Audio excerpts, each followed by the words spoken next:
ล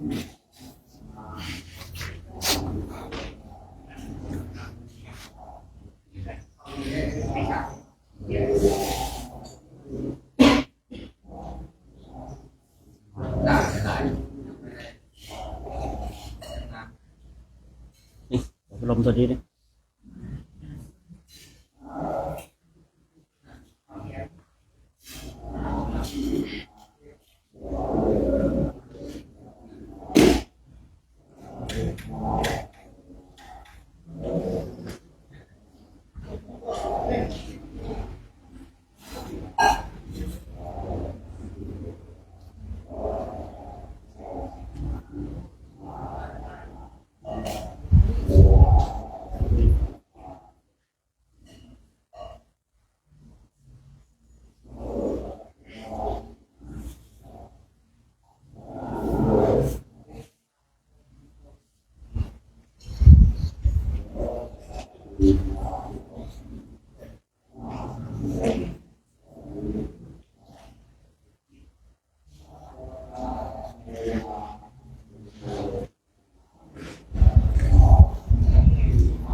พุทโธหนึ่ง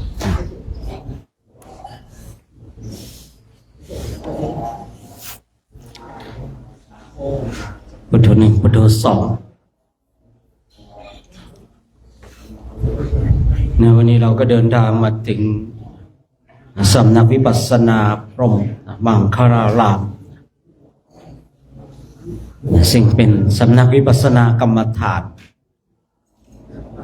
ซึ่งวันนี้เองมาเห็นรูปเหมือนของหลวงปู่ทองหลวงปู่ทองนี่เป็นครูบาอาจารย์ผมอีกท่านหนึ่งนะครับผมเคยเข้าไปฝึกวิปัสสนากรรมฐานเคยได้เป็นผมเองเนี่ยถ้านับรุ่นแล้วเนี่ยพาวิปัสสนาจารย์รุ่นที่3นะครับตอนนี้น่าจะรุ่นที่40กว่าแล้วมั้งเนี่ยนะเมื่อกี้เห็นอ่านดูนะสมัยรุ่นก่อนนะผมไม่รุ่นที่3ทีนี้รุ่น40กว่าแล้วนะสมัยที่หลวงปู่ทองมีชีวิตอยู่เคยได้ไปอบรมกรรมฐานกับท่านนะแต่ผมเองเนี่ยคือไม่ได้เจอท่านสอบอารมณ์นะแต่ท่านอาจารย์มณิษฐ์เนี่ยเจอหลวงปู่ทองสอบอารมณ์นะหลายปีที่ผ่านมาแล้วนะ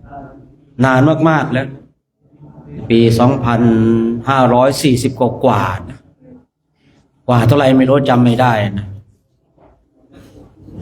ในปี2540กว่าสมัยก่อนก็ยังเข้าออกนะอยู่ที่เชียงใหม่ในวัดพระธาตุจอมศรีจอมทองเนาะ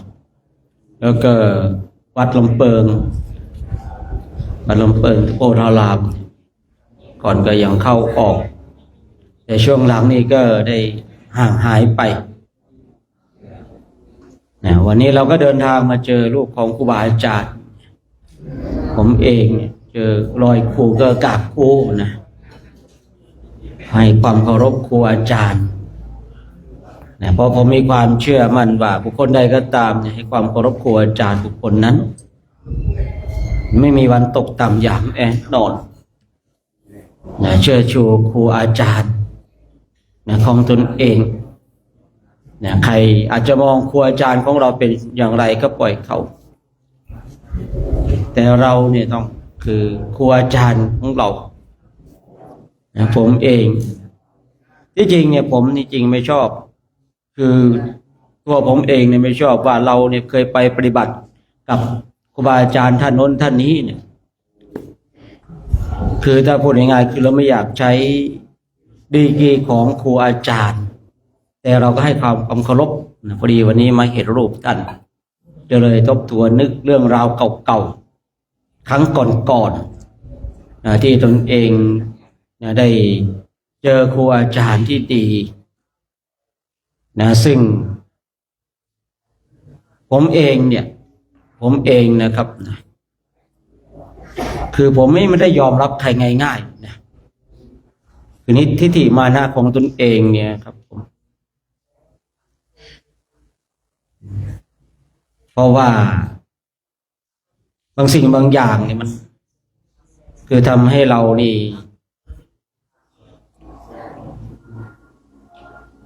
มีความคิดเช่นนั้น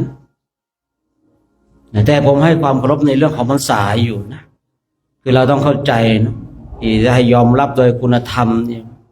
บางทีผมไม่ได้ยอมรับใครง่ายๆนะแต่เรื่องของภาษาเนี่ยอันนี้ยอมรับถึงแม้ว่าที่ผมเคยบอกว่าเพียงแต่คือผมกราบไหว้ผ้ากาสายยะแต่บางทีผู้ที่ข่มนั้นไม่ใช่พระเนี่ยผมก็กราบผ้ากาสายยะผมให้ความเคารพผ้ากาสายยะเพราะว่าถือว่าเป็นธงชัยของพระอรหันต์ขนาดช้างยังให้ความเกรงใจเลยเราเนี่ยเป็นมนุษย์แล้วเราจะไม่ให้ความเคารพผ้ากาสายะได้อย่างไรขนาดช้างเนี่ยถือว่าเป็นสัตว์เดรัจฉานเนี่ยในชาติหนึ่งเนาะที่พระโพธิสัตว์ของเราเกิดเป็นช้างเนี่ยพระเทวทัตเกิดเป็นนายพรานพระเทวทัตเนี่ยไปลักผ้าแต่ให้บุตรเข้าใจผ้าจีวรของพระปัจเจกพุทธะไปลักแบบมานุ่งห่ม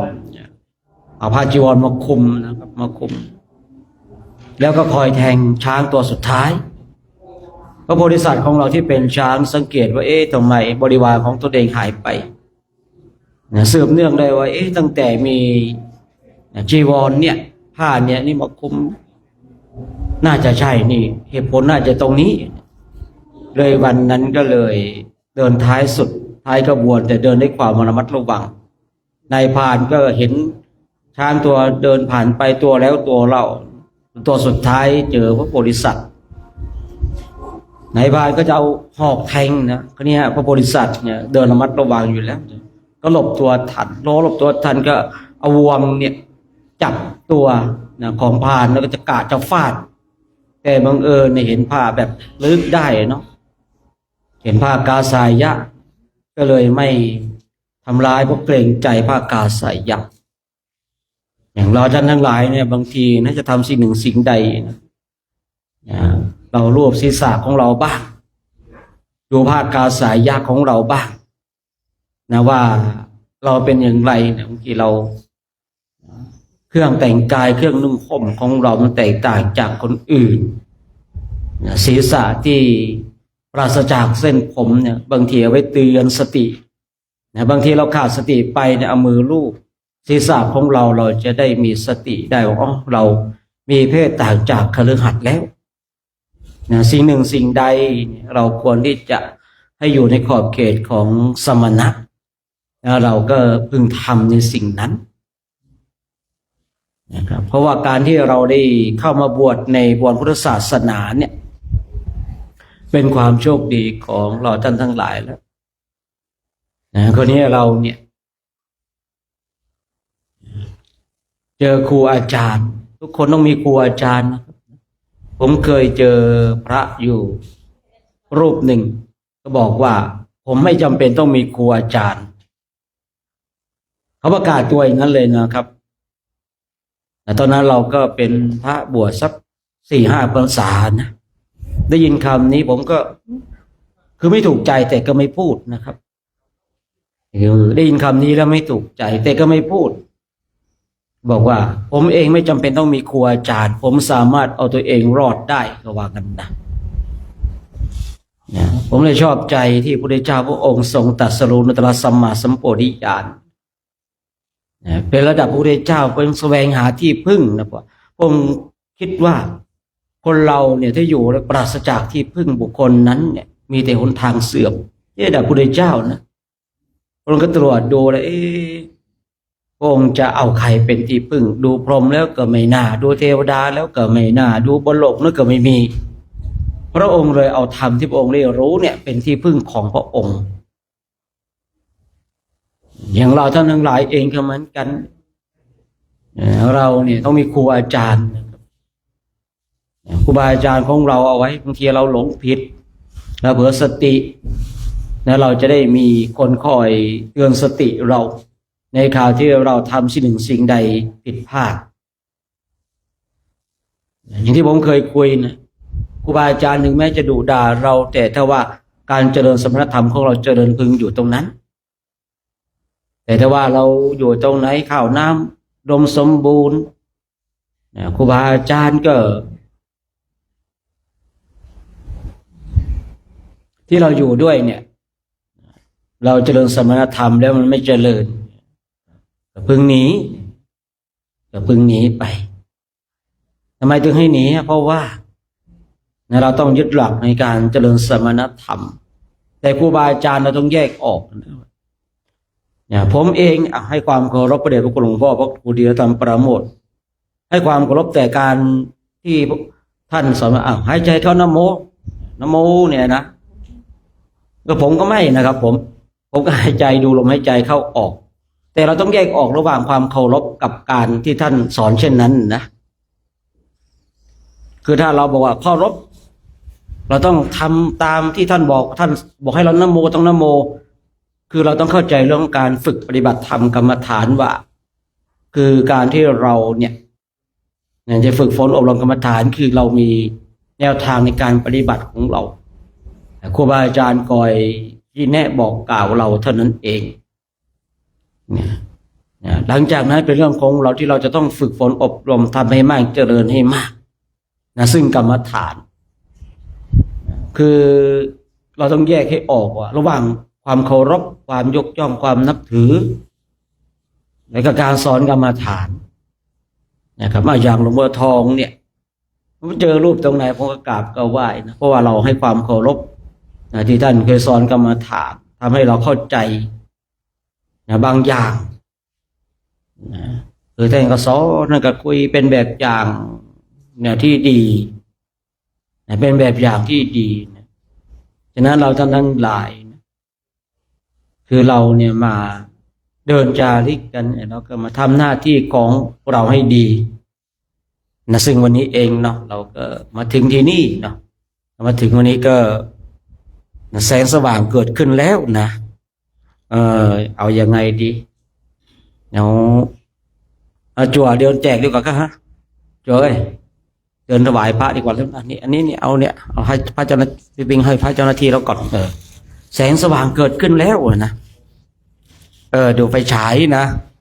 ไฟฉายเป็นโซล่าร์เซลล์ต่อไปเราก็พกข้างหลังเลยนะไม่ต้องมาหมดก็ได้จั่ว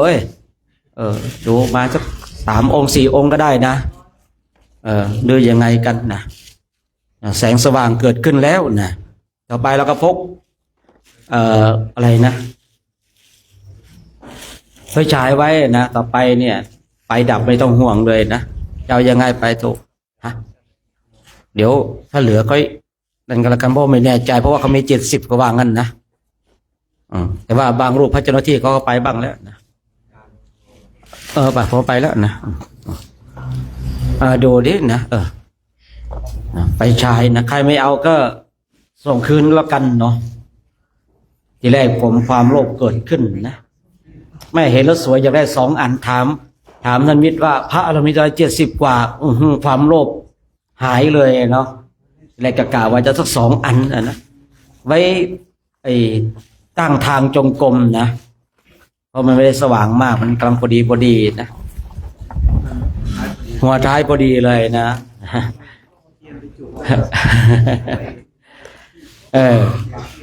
ถ้าของใครเจอไม่สว่างหรือว่าไม่ดีนะแสดงว่ากรรมวิบากเนาะ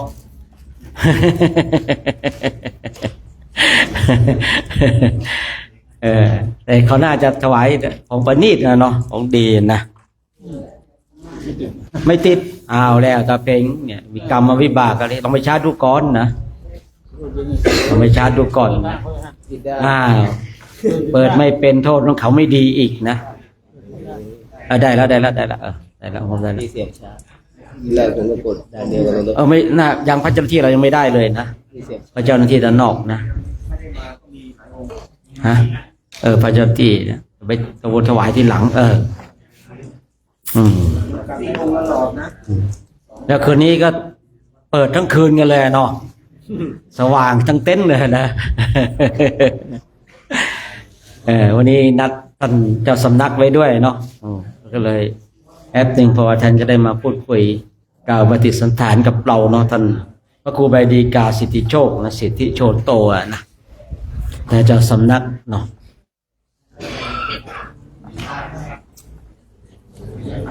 จะดูนะครับนะถ้าเหลือก็เดี๋ยวลองดูก่อนเนาะไหลไปทั้งแม่ชีด้วยกันแม่ชีโยมหรือว่าให้พระก่อนนะพระเจ้าหน้าที่ไม่รู้ว่ายังไงนะ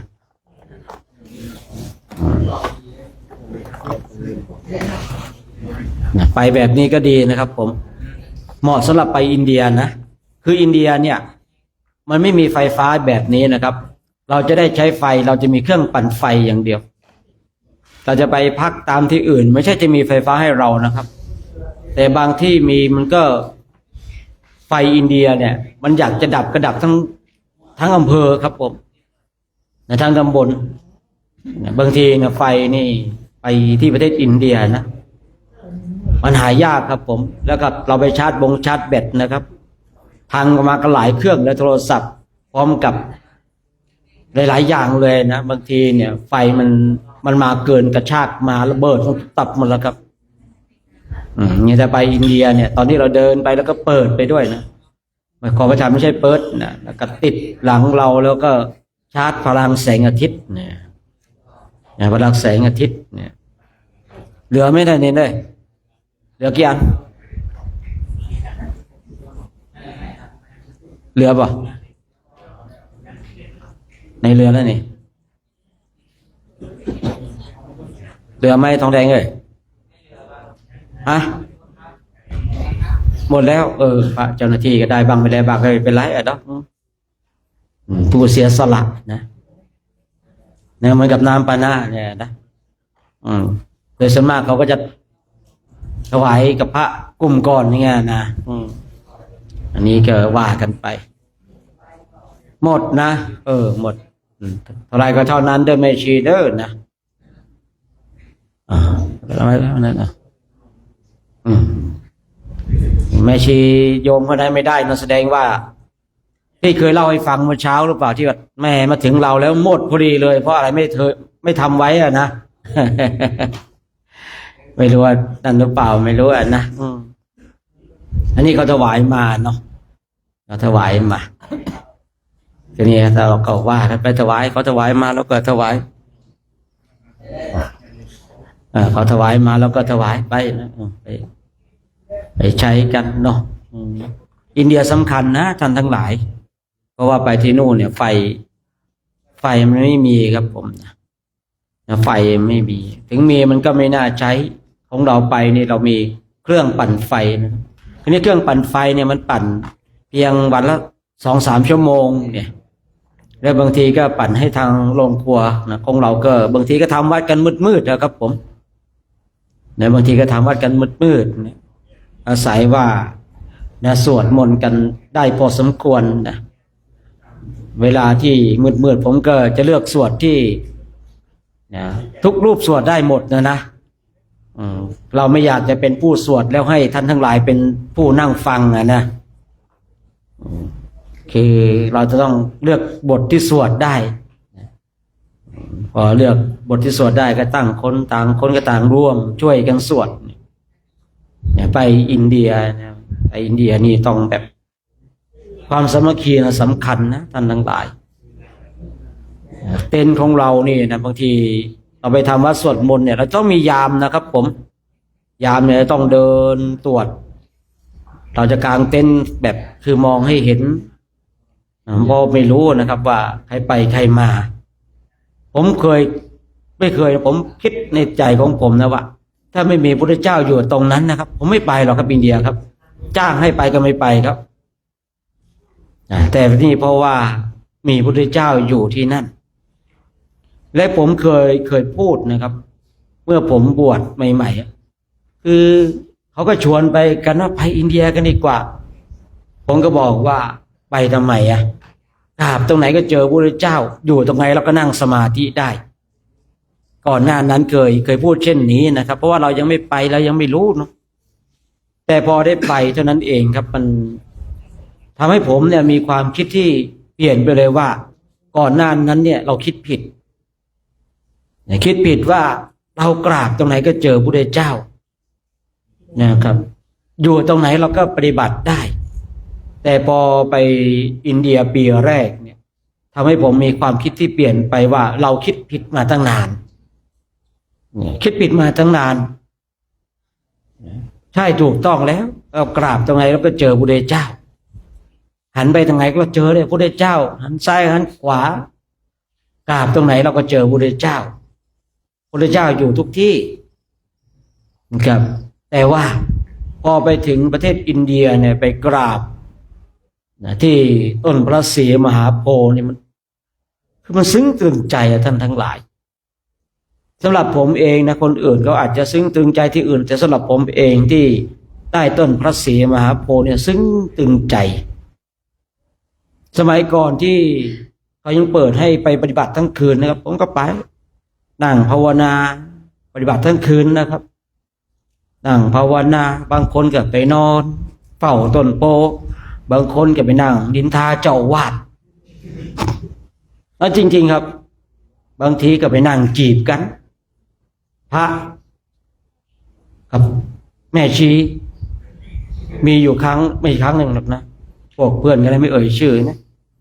ที่แม่ชีตบกันแย่งกันนะครับที่ใต้ต้นพระศรีมหาโพธิ์พระยามารจริงๆเลยนะผมนึกนะแย่งเพื่อนกันเนี่ยเพื่อนกันรูปหล่อนะครับหล่อแล้วแบบมี power หล่อด้วยรวยด้วยนะแม่ชีแย่งตบที่ใต้ต้นพระศรีมหาโพธิ์ครับโอ้ขนาดนั้นนะไม่ธรรมดานะท่านทั้งหลายไปตรงนั้นท่านต้องระวังให้ดีนี่ผมก็ไปนั่งสมาธินั่งไปภาวนาไปพอถอยออกมาอุ้ยหันกลับไปตรงเนี้ยแม่ชีเวียดนามมานั่งอย่างนี้ครับโหสเปคเลย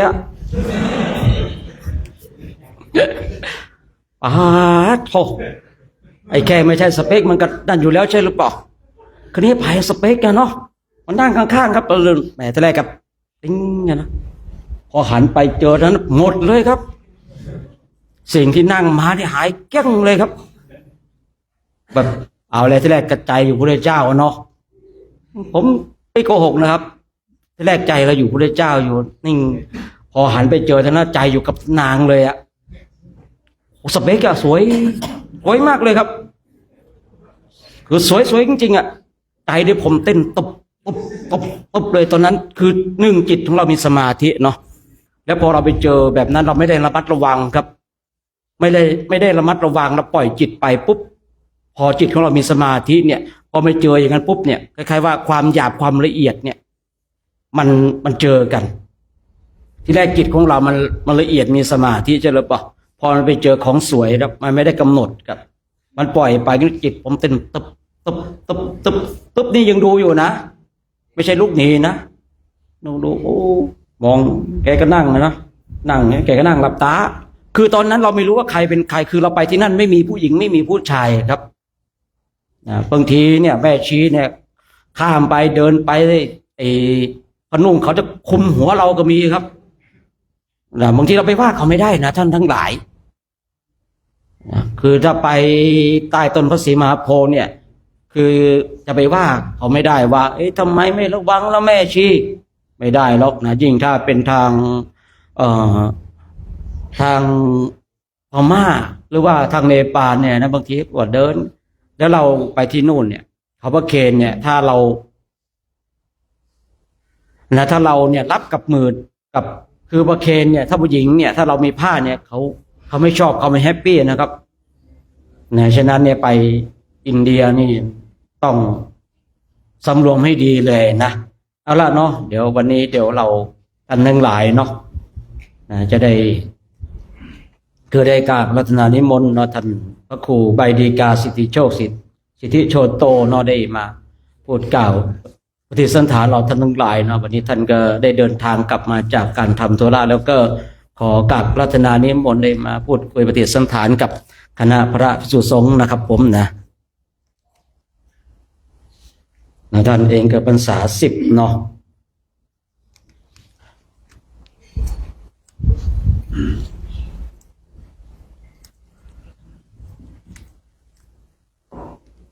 ฉะนั้นเนาะใครที่มีพรรษาต่ำกว่า10เนาะเดี๋ยวกราบทำความเคารพนะท่านพระครูใบดีกาสิทธิโชคเนาะนะใคร10ขึ้นแล้วนี่ก็ไม่ต้องเนาะเดี๋ยวเราก็นั่งนิ่งๆสงบเนาะนะใครก้าวลงไปเนี่ยนะกราบทำความเคารพกันเนาะพร้อมกันแล้วกรา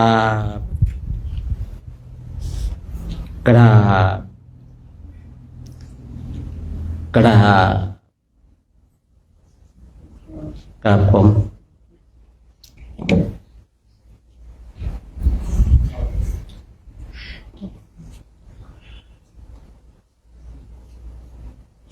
เอาไม้ติดมั้ง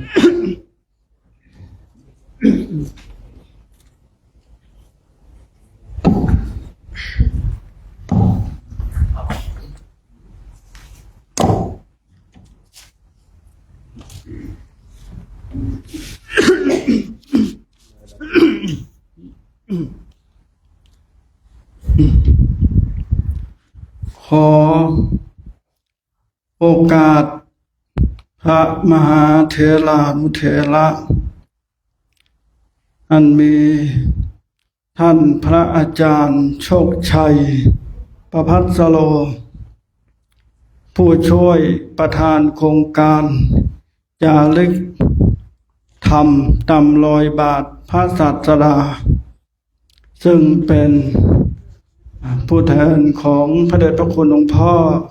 ประธานโครงการในวันนี้ก็เป็นนิมิตหมายโอกาสอันดีที่กล่าวกับผมพร้อมด้วยคณะศรัทธาญาติโยมและคณะครูนักเรียนโรงเรียนราชประชานุเคราะห์26จังหวัดลำพูน ได้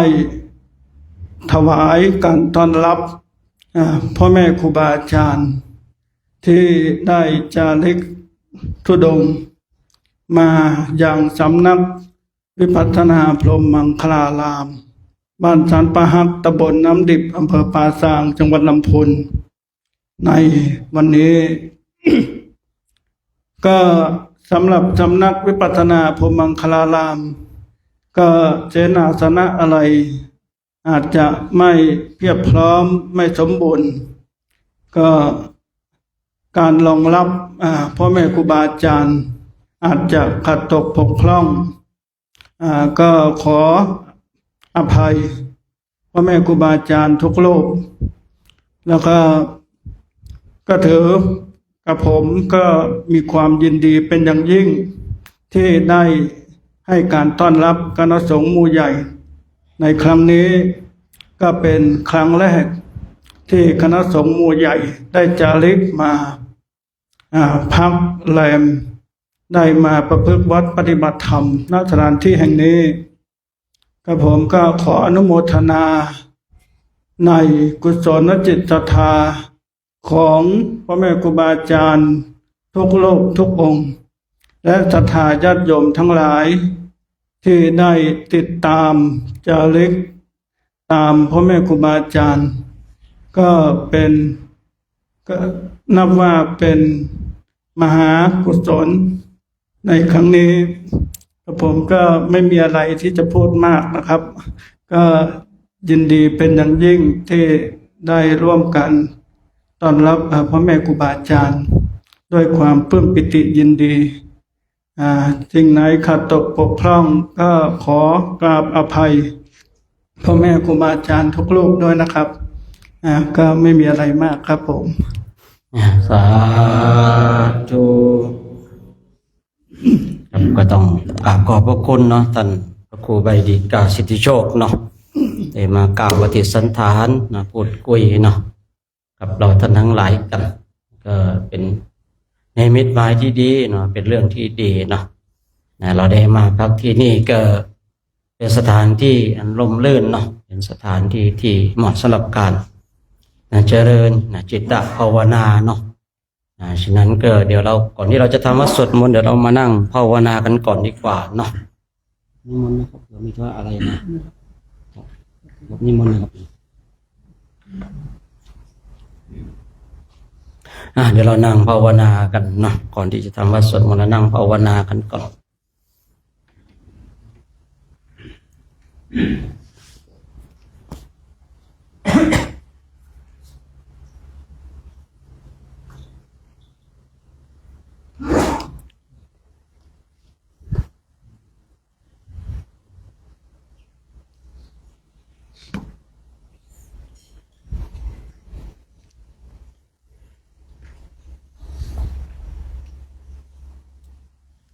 การที่เราได้มีโอกาสนี่มาบำเพ็ญเพียรเป็นความโชคดีของเราท่านทั้งหลายจิตของเราจะสงบหรือไม่สงบนั้นขึ้นอยู่กับตัวของเราเองไม่ได้ขึ้นอยู่กับบุคคลอื่นสถานที่เป็นสิ่งสำคัญสำหรับผู้ใหม่แต่ผู้เก่าแล้วอยู่ตรงไหนก็ปฏิบัติได้นะสถานที่จะสงบหรือสถานที่วุ่นวายเราก็ปฏิบัติได้นะสำหรับผู้เก่าทีนี้ก็ว่าผู้เก่าเนี่ยมันถ้าในความหมายของผมก็คือไม่ใช่พรรษามากว่าเป็นพระใครก็ได้นะที่ฝึกจิตแล้วสามารถยังจิตของตนเองให้สงบได้ยังจิตของตนเองให้เบิกบานยังจิตของตนเองให้ผ่องใสนะถ้าว่าเอาพรรษามากด้วยความเป็นพระมาการันตีว่าเป็นผู้เก่าแบบนั้นพระก็คงจะได้บรรลุธรรมกันหมดแล้วฉะนั้นเราท่านทั้งหลายจงย้อนกลับมาดูตัวของเราเองว่าในเวลานี้จิตของเราเป็นเช่นไรวันนี้เราเจอผัสสะในสิ่งใดเมื่อเราเจอผัสสะแล้วผัสสะนั้นมันดับไปหรือว่ามันยังคลุกคลุ่นอยู่ในจิตอยู่ในใจของเราหรือว่าเรายังปรุงแต่งใส่เชื้อแห่งกิเลสเหล่านั้นบางคนเห็นแล้วก็ดับบางคนเห็นแล้วก็ยังเก็บมาปรุงแต่งใส่เชื้อให้กับมันอีก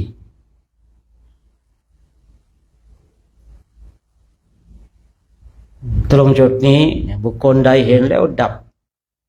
ไม่ว่าจะเห็นทางตาเกิดดีได้ยินทางจมูกเกิดดีหูได้ยินเสียงเกิดดีนู่นมาได้ยินตั้งนานแล้วมันดับไปตั้งนานแล้วสำหรับบุคคลที่ชาญฉลาดแต่บางคนที่เพลิดเพลินอยู่กับแนวรูปเสียงกลิ่นรสโผฏฐัพพะบุคคลเหล่านี้ก็จะไปดึงอารมณ์เก่าๆขึ้นมาปรุงแต่งอารมณ์ทั้งหลายที่ชอบใจบ้างไม่ชอบใจบ้างแล้วก็ดึงมาปรุงแต่งก่อให้เกิดความทุกข์ก็มีก่อให้เกิดความสุขก็มีนั่นขึ้นอยู่ว่าเราจะไปดึงสัญญาในเรื่องใดเพราะจิตของเราเนี่ยบางทีมันก็ดึงสัญญาในสิ่งที่ก่อให้เกิดความสุขบางทีจิตของเราก็ไปดึงสัญญาที่ก่อให้เกิดความทุกข์นั่นแล้วแต่เราแต่เมื่อใดก็ตามที่เรามีสติมีสัมปชัญญะเราก็ต้องมาเริ่มต้นใหม่ผมเคยเป็นเด็กเลี้ยงวัววัวเนี่ยมันสำคัญว่าหญ้าที่อื่นจะดีทั้งที่หญ้าบริเวณคอกมันก็มีเขาเรียกว่าหญ้าปากคอกหญ้าปากคอกในเขียวชอุ่มงามเหลือเกินแต่วัวนั้นเนี่ยมันก็มีความคิดว่าหญ้าที่อื่นนี่คงดีกว่าตรงนี้ มันก็เลยชอบดิ้นรนไปมาแสวงหาญาติที่อื่นฉันใดกับฉันนั้นในผู้ที่ฝึกปฏิบัติธรรมกรรมฐานเนี่ย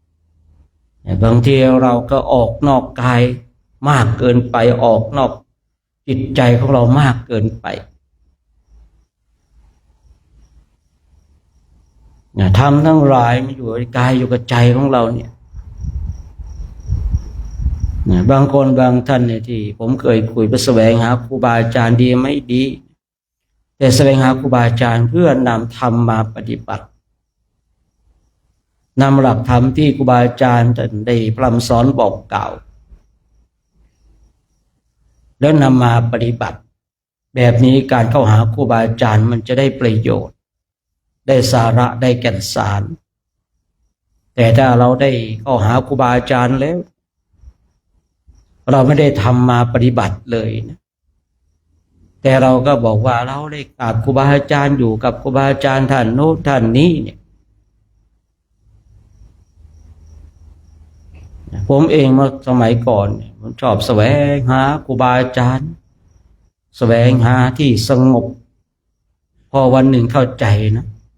ไม่ใช่ว่าการแสวงหาครูบาอาจารย์ไม่ดีนะดีแต่ว่าเราลืมเอาธรรมที่ครูบาอาจารย์บอกกล่าวเนี่ยนำมาปฏิบัติอย่างจริงจังคือเราเคยสังเกตไหมบางทีเราไปหาครูบาอาจารย์ท่านนั่นสำนักนั้นก็สอนแตกต่างกันออกไปเราเนี่ยเป็นผู้ที่แสวงหาทางหลุดพ้นบางทีเราก็หลงในเส้นทางไม่ใช่เส้นทางที่ครูบาอาจารย์บอกกล่าวเราไม่ดีนะดีนะแต่ตัวของเราเองเนี่ยคือเราหลงเราจะเอาเส้นทางไหนกันแน่พอทุกเส้นทางที่ครูบาอาจารย์ออกเนี่ยดีหมดทุกอย่างแต่เส้นทางนั้นต้องประกอบไปด้วยมรรคมีองค์8นี่คือสำคัญมากเลยนะผมเลยกล้าพูดว่าไปสำนักไหนหาครูบาอาจารย์ท่านใดเขาบอกว่าของฉันเนี่ยสั้นสุดลัดสุดแต่ถ้าขาดมรรคมีองค์8พึงหนีให้ไกล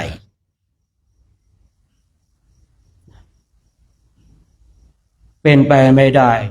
ที่เส้นทางเข้าสู่อริยมรรคอริยผลนี่จะขาดมรรคมีองค์8เป็นไปไม่ได้นะสิ่งที่เป็นไปได้คือเส้นทางที่จะนำพาเราไปสู่อริยมรรคอริยผลคือมรรคมีองค์8เมื่อเราเข้าไปหาครูบาอาจารย์หรือสำนักใดสำนักหนึ่งเนี่ย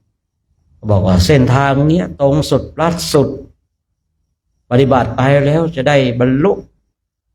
เร็วและเกินไวด้วยแต่ขาดมรรควิองค์8ท่านทั้งหลายพึงหนีให้ไกลเพราะว่าในสิ่งนั้นหรือว่าเส้นทางนั้นพาเราหลงทางอย่างแน่นอนทีนี้เราไปเจอครูบาอาจารย์บางทีเราที่ผมกล่าวเมื่อสักครู่นี่ว่า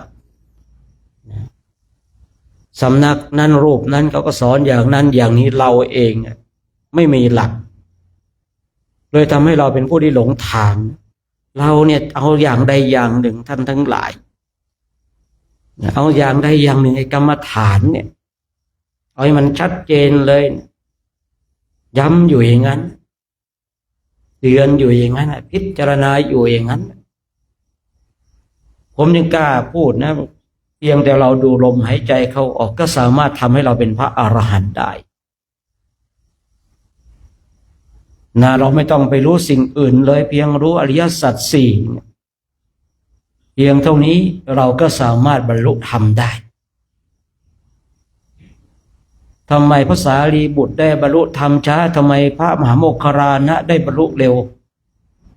พระสารีบุตรมีปัญญามากมีสัญญามากส่วนพระมหาโมคคัลลานะนั้นมีสัญญาน้อยมีปัญญาไม่เทียบเท่ากับพระสารีบุตรจึงบรรลุธรรมได้เร็วนี่คนที่มีสัญญามากคือเราจะต้องเข้าใจสัญญาและเมื่อเราเข้าสู่ภาคการปฏิบัติอย่างแท้จริงบุคคลใดก็ตามไม่สามารถทิ้งสัญญาบุคคลนั้นไม่สามารถบรรลุธรรมได้ บุคคลใดไม่สามารถละสมมุติได้บุคคลนั้นไม่สามารถเข้าสู่ความเป็นปรมัตถธรรมได้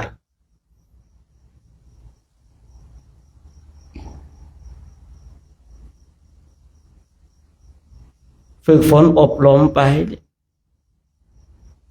ถ้าเรามีสัญญามากนะสัญญานี่มันโอ้โหมันเยอะเหลือเกินเนาะผมเองนี่ผมเคยผมอ่านพระไตรปิฎกจนจบแต่ผมปฏิบัติไม่ได้พอจะปฏิบัติเนี่ยสัญญาเก่าก่อนเนี่ยมันผุดขึ้นมาว่าต้องเป็นอย่างนั้นเป็นอย่างนี้พระเจ้าทรงตรัสอย่างนั้นตรัสอย่างนี้สูตรนั้นสูตรนี้มันขึ้นมาหักล้างโอ้เยอะไปหมดเลยท่านทั้งหลายปฏิบัติไปก็มีแต่สัญญาปฏิบัติไปก็มีแต่สัญญาอ่านมาเยอะฟังมาเยอะจำมาเยอะผมก็เลยมาปรึกษากับตัวเองว่าแบบนี้ไม่รอดแน่แล้วเราจะทำอย่างไรไม่รู้หลักเขาพูดยังไงแต่ผมใช้คำว่าโละสัญญาทิ้งให้หมด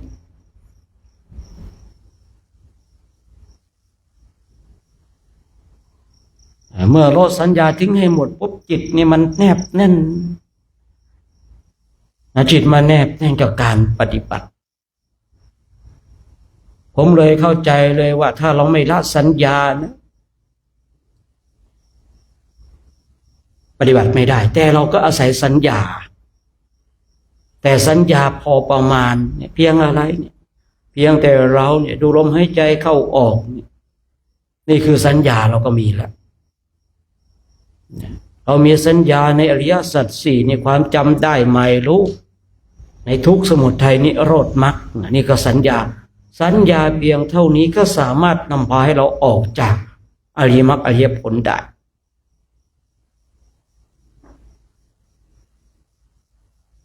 ไม่ใช่ว่าการศึกษาไม่ดีนะดีท่านทั้งหลายเคยมีคนมาพูดมาคุยกับผมปฏิเสธในการศึกษาดีแต่เราศึกษาแล้วให้เข้าใจในหลักของปริยัติและเมื่อเราลงมือปฏิบัติอย่างจริงจังเนี่ยสมมุติต้องเข้าใจต้องละสมมุติให้ได้ถ้าเราละตรงนี้ไม่ได้เราไม่สามารถจะเข้าสู่ความเป็นปรมัตถธรรม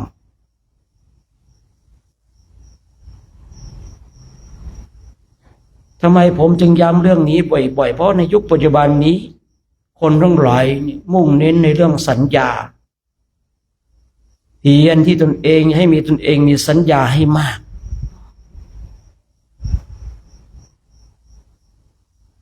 ผมจึงกล้าพูดถ้าเรารู้จริงเนี่ย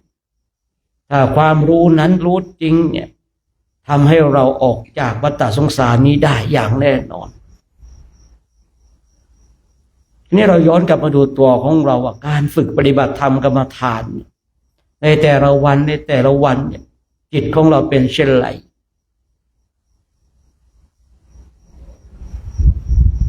ฝึกปฏิบัติธรรมกรรมฐานก็มีแต่สัญญาฝึกปฏิบัติธรรมกรรมฐานก็ถูกกิเลสทั้งหลายก็ครอบงำเมื่อเป็นเช่นนี้ท่านทั้งหลายจะต้องเข้าใจว่าเราในฝึกปฏิบัติมันต้องมีอะไรผิดพลาดอย่างแน่นอนฝึกปฏิบัติธรรมกรรมฐานถ้าฝึกถูกปฏิบัติถูกยิ่งปฏิบัติยิ่งสว่างแต่ถ้าฝึกฝนอบรมไปแล้วยิ่งปฏิบัติไปมันคึมไม่ชัดเจนมีแต่สัญญาเข้ามาปรุงแต่ง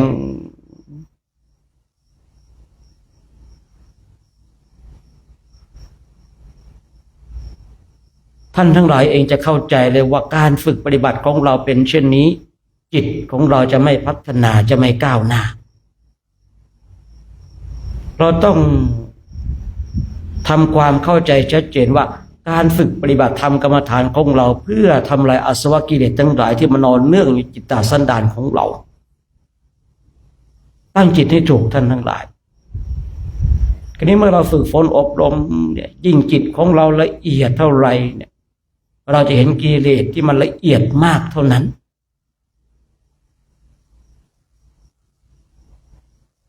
และยิ่งเราฝึกมากเท่าไรปฏิบัติจิตของเราละเอียดเท่าไรกิเลสมันก็จะละเอียดตามด้วยนะกิเลสทั้งหลายไม่คงที่มันจะเข้าใจและมันจะคอยติดตามมันจะละเอียดเทียบเท่ากับการฝึกปฏิบัติทำกรรมฐานของเราแต่อาศัยจิตที่ละเอียดเนี่ยที่มันประกอบไปด้วยสติสัมปชัญญะคือเราได้เปรียบกิเลสตรงนี้แต่ถ้าเราฝึกฝนอบรมจิตละเอียดแล้วแต่สติสัมปชัญญะของเรามันอ่อนไปกำลังของกิเลสที่มันละเอียดตามจิตของเรามันก็จะเข้ามาจัดการเราแต่ถ้าบุคคลหนึ่งบุคคลใดฝึกฝนอบรมจนจิตของตนเองละเอียดแล้วประกอบไปด้วยสติสัมปชัญญะคือพูดง่ายๆว่าเราเดินนำหน้ากิเลสไป1 ก้าวแต่ถ้าเรารู้ว่าเราฝึกฝนอบรมจิตของเราละเอียดแล้วแต่ขาดสติขาดสัมปชัญญะที่ผมได้บอกว่ากิเลสมันก็ละเอียดตามจิตของเรานะมันไม่ได้คงที่ไม่ใช่ว่าเราปฏิบัติแล้วในกิเลสมันอยู่เท่าเดิมเหมือนเดิมเปล่าเลยมันพัฒนานะมันพัฒนาเท่ากับการฝึกจิตของเราเนี่ยเราจึงจำเป็นต้องพัฒนาตัวของเราให้ก้าวนำหน้ากิเลสฝึกฝนอบรมบ่มนิสัยของเราเนี่ยภาคเพียรพยายามไปเห็นกิเลสเห็นเนี่ยมาดีแล้วถ้าเราฝึกฝนอบรมเห็นกิเลสโอ้มันน่ากลัวเหลือเกินไอ้ความโลภความโกรธความหลงที่มันนอนเนื่องในจิตตสันดานของเรามันน่ากลัวเหลือเกินทำอย่างไรที่เราจะจัดการมันได้เห็นกิเลสมันดีจะได้จัดการได้ฝึกฝนอบรมเลยนะไม่เห็นกิเลสเลยพี่เห็นแล้วเราจะทำลายกิเลสได้อย่างไร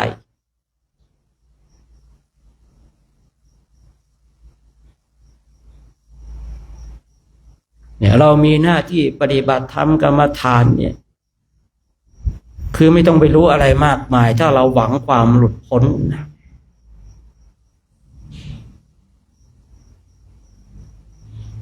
ผมเองกว่าจะละสัญญา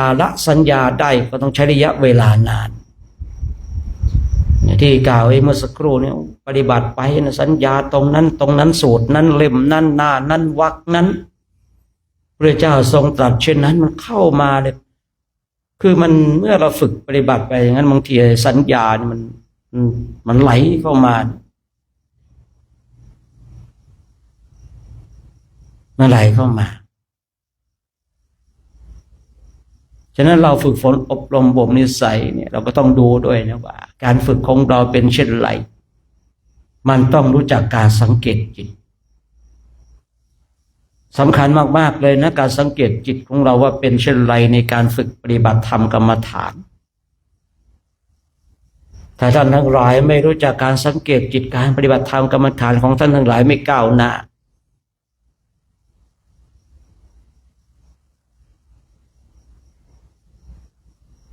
ฉะนั้นเดี๋ยวพระพูดเองจะยุติการใช้เสียงเพื่อเราท่านทั้งหลายได้นั่งบำเพ็ญเพียรภาวนาสงบอยู่ในท่ามกลางธรรมชาติที่เหมาะสำหรับการฝึกปฏิบัติธรรมกรรมฐานให้เรามีสติมีสัมปชัญญะฝึกฝนอบรมจนกว่าจะได้เวลาในการแผ่เมตตาทีนี้เราก็นั่งบำเพ็ญเพียรภาวนากันก่อนนะ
การ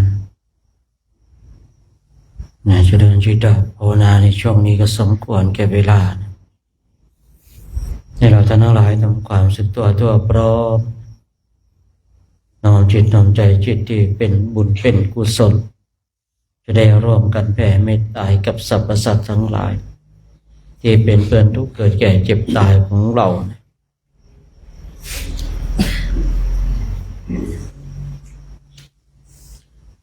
สัพเพสัตตาอาเวราโหนตุขอสรรพสัตว์ทั้งหลายทั้งปวงที่เป็นเพื่อนทุกข์เกิดแก่เจ็บตายด้วยกันทั้งหมดทั้งสิ้นจงเป็นสุขเถิดอย่าได้เวรต่อกันและกันเลยอาพยาปาชาโห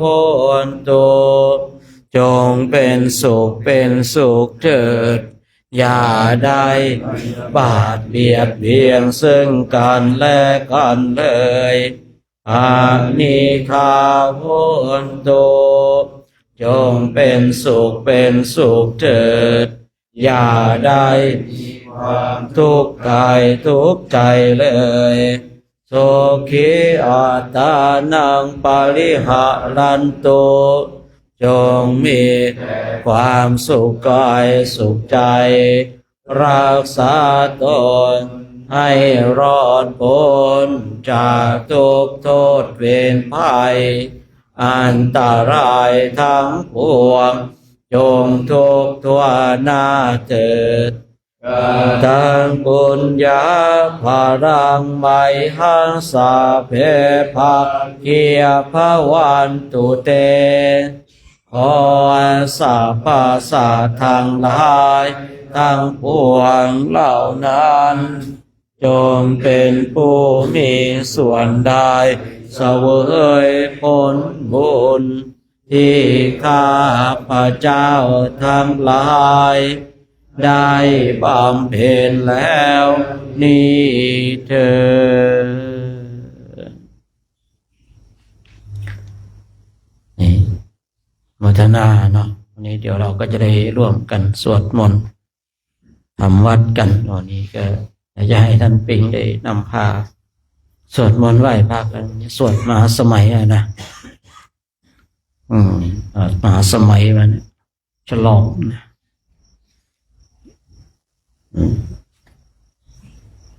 นิมนต์นะข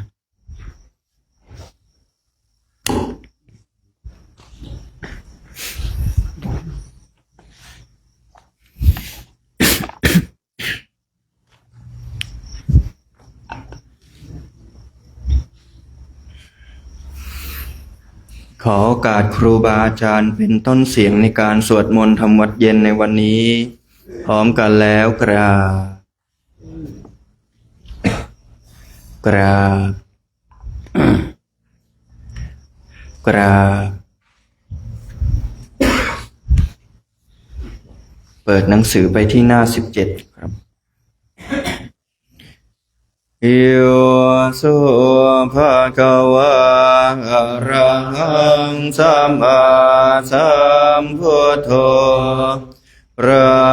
ผู้มีพระภาคเจ้านั้นพระองค์ใด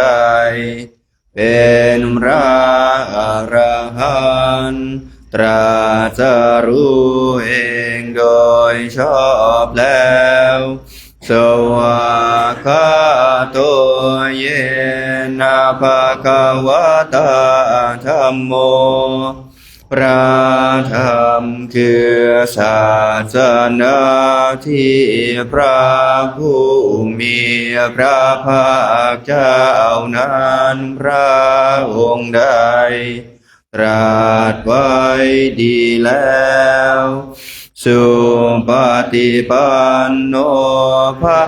สัพพะคะวะโตสาวกสังโฆพระสงฆ์คือผู้ทรงธรรมวินัยซึ่งเป็นสาวกของพระผู้มีพระภาคเจ้านั้นหมู่ใดเป็นผู้ปฏิบัติดีแล้วธัมมายังภะคะวันตังสะธัมมังสะสังฆังอิเมหิสักการะหิยะถาระหังอาโรปิเตหิอาภิปุชยามะข้าพระเจ้าของบูชาอย่างยิ่งซึ่งพระผู้มีพระภาคเจ้าพระองค์นั้นพร้อมทั้งพระสัทธรรมและพระอริยสงฆ์เจ้าทั้งหลายด้วยเครื่องสักการะเหล่านี้ข้าพระเจ้าได้ยกขึ้นประดิษฐานไว้ดีแล้วในที่อันสมควรอย่างยิ่งเช่นนี้สาธุโนพันเตภะคะวะสุจิราปรินิพพุโตภิพระผู้มีพระภาคเจ้าพระองค์นั้นแม้ปรินิพพานนานแล้วก็ตามข้าแต่พระองค์ผู้เจริญซึ่งยังประโยชน์อันยิ่งใหญ่แก่สาธุชนทั้งหลายปัจฉิมาชนะทานุกรรมปมานาสา อิเมสการเรทุกตาปันนาการภูเตปฏิคันหาตุขอจงรับเครื่องสักการะบรรณาการของคนยากทั้งหลายเหล่านี้ด้วยเพื่ออนุเคราะห์แก่ประชุมชนผู้เกิดแล้วในภายหลังด้วยอัมหากังทีคารตังหิตายะสุขายะเพื่อประโยชน์เพื่อความสุขแก่ข้าพระเจ้าทั้งหลายสิ้นกาลนานเถิดอะระหังสัมมาสัมพุทโธภคะวาพระผู้มีพระภาคเจ้าเป็นพระอรหันต์ดับเพลิงกิเลสเพลิงทุกข์สิ้นเชิงตรัสรู้ชอบได้โดยพระองค์เองพุทธังภคะวันตังอภิวาเทมิข้าพระเจ้าอภิวาทพระผู้มีพระภาคเจ้าผู้รู้ผู้ตื่นผู้เบิกบานกราบสวากขาโตภะคะวะตาธัมโมพระธรรมเป็นธรรมที่พระผู้มีพระภาคเจ้าตรัสไว้ดีแล้ว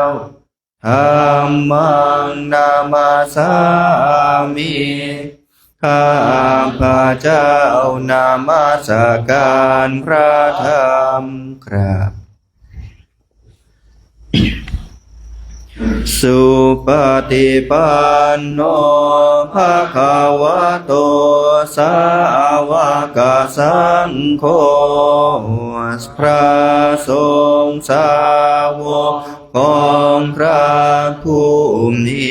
พระภาคเจ้าปฏิบัติดีแล้วสังฆังนามามิข้าพระเจ้านอบน้อมพระสงฆ์กราบ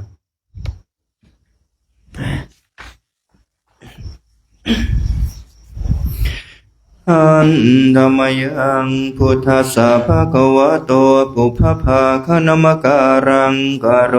มาเสนะโมตัสสะภะคะวะโตอะระหะโตสัมมาสัมพุทธัสสะนะโมตัสสะภะคะวะโตอะระหะโตสัมมาสัมพุทธัสสะนะโมตัสสะภะคะวะโตอะระหะโตสัมมาสัมพุทธัสสะขอนอบน้อมแด่พระผู้มีพระภาคเจ้าพระองค์นั้นซึ่งเป็นผู้ไกลจากกิเลสตรัสรู้ชอบได้โดยพระองค์เองเดี๋ยวเราจะสวดพุทธานุสติธรรมานุสติสังฆานุสตินะครับแต่ว่าเราจะย่อไปในท่อนพอพุทธานุสติเสร็จแล้วก็ไปนัตถิเม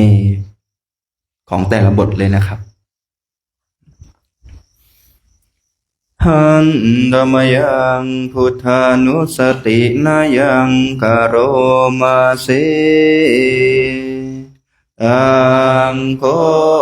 ปานาภะคะวันตังเอวังกัลยาโนกิติสัทโธอาภุคโตก็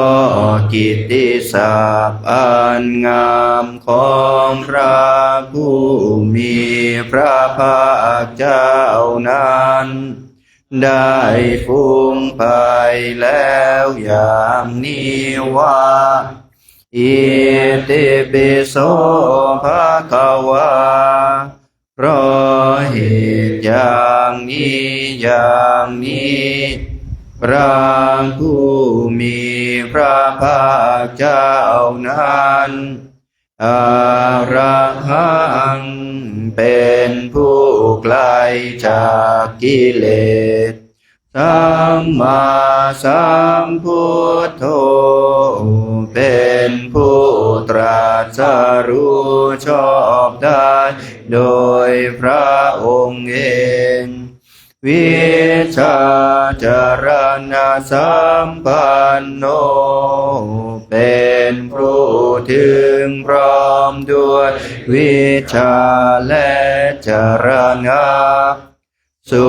ขโตเป็นผู้ไป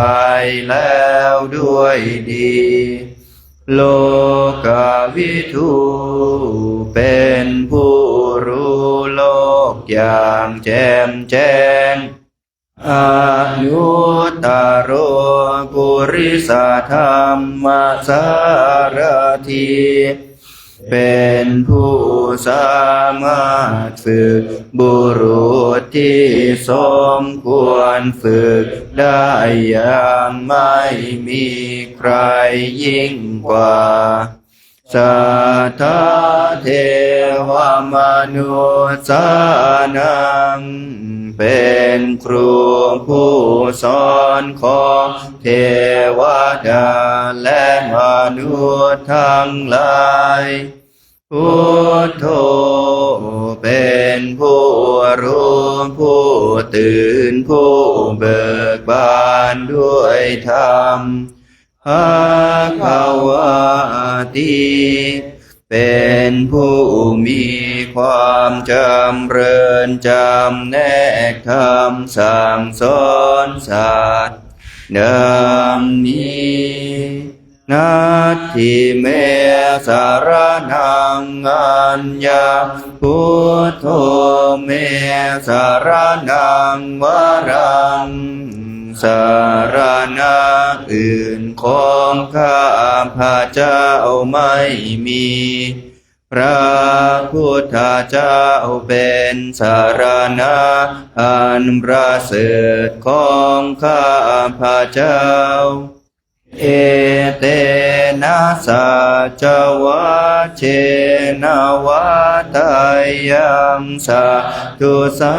สเนด้วยการกล่าวคำสัตย์นี้ข้าพระเจ้าพึงเจริญในพระศาสนาของพระศาสดาพุทธังเมวันธรรมาเดนะยังปุญญังปัสสุตังอิทาข้า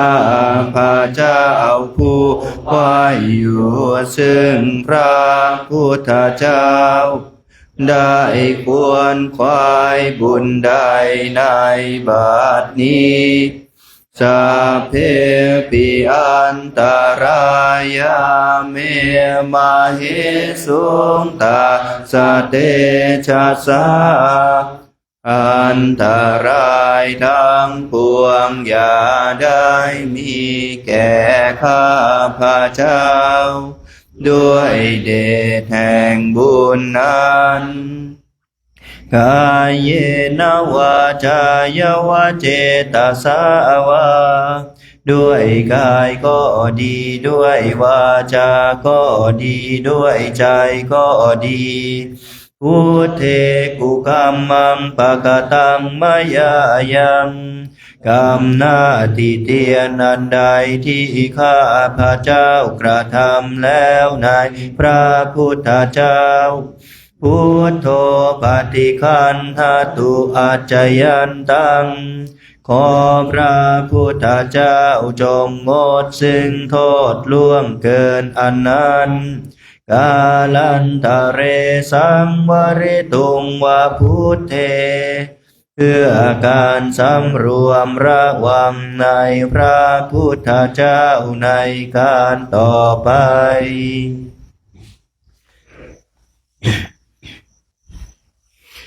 หันธรรมยังธรรมานุสตินยังกโรมาเสสวากาโตภะคะวะตาธัมโมพระธรรมเป็นสิ่งที่พระผู้มีพระภาคเจ้าได้ตรัสไว้ดีแล้วสันทิฏฐิโกเป็นสิ่งที่ผู้ศึกษาและปฏิบัติพึงเห็นได้ด้วยตนเองอากาลิโกเป็นสิ่งที่ปฏิบัติได้และให้ผลได้ไม่จำกัดการเอหิปัสสิโกเป็นสิ่งที่ควรกล่าวกับผู้อื่นว่าท่านจงมาดูเถิดโอมปานายิโกเป็นสิ่งที่ควรน้อมเข้ามาใส่ตัวปัจจตังเวทิตาโพวินโยหิติเป็นสิ่งที่ผู้รู้ก็รู้ได้เฉพาะตนดังนี้นัตถิเมสรณังอัญญังธัมโมเมสรณังวรังสารณะอื่นของข้าพระเจ้าไม่มีพระธรรมเป็นสารณะอันประเสริฐของข้าพระเจ้าเอเตนะสัจวัชเชนะวะตายังสัตุสาสเนด้วยการกล่าวคำสัตย์นี้ข้าพระเจ้าพึงเจริญในพระศาสนาของพระศาสดาธัมมังเมวันธัมมาเนนะยังปุญญังปัสสุตังอิทาข้าพระเจ้าผู้ไว้อยู่ซึ่งพระธรรมได้ควรขวายบุญใดในบัดนี้สัพเพปิอันตรายาเมมาหิสุงตัสสะเตชะสาอันตรายทั้งปวงอย่าได้มีแก่ข้าพระเจ้าด้วยเดชแห่งบุญนั้นกายเยนะวาจายวะเจตสาวาด้วยกายก็ดีด้วยวาจาก็ดีด้วยใจก็ดีธัมเมกุกัมมังภกตังมยายังกรรมหน้าที่เตียนอันใดที่ข้าพระเจ้ากระทำแล้วในพระธรรมธัมโมปฏิคันหตุอาจยันตังขอพระธรรมจงงดซึ่งโทษล่วงเกินอันนั้นกาลันตะเรสังวริตุงวะธัมเม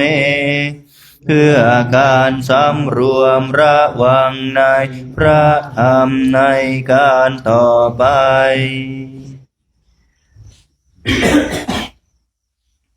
หันธรรมยังสังขานุสตินายังกโรมาเสสุปฏิปันโนภะคะวะโตสา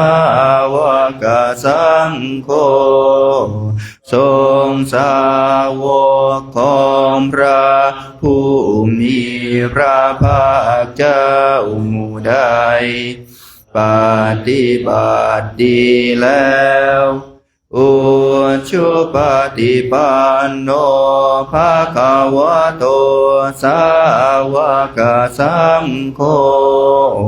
ทรงสาวกของพระผู้มีพระภาคเจ้าหมู่ใดปฏิบัติตรงแล้วยา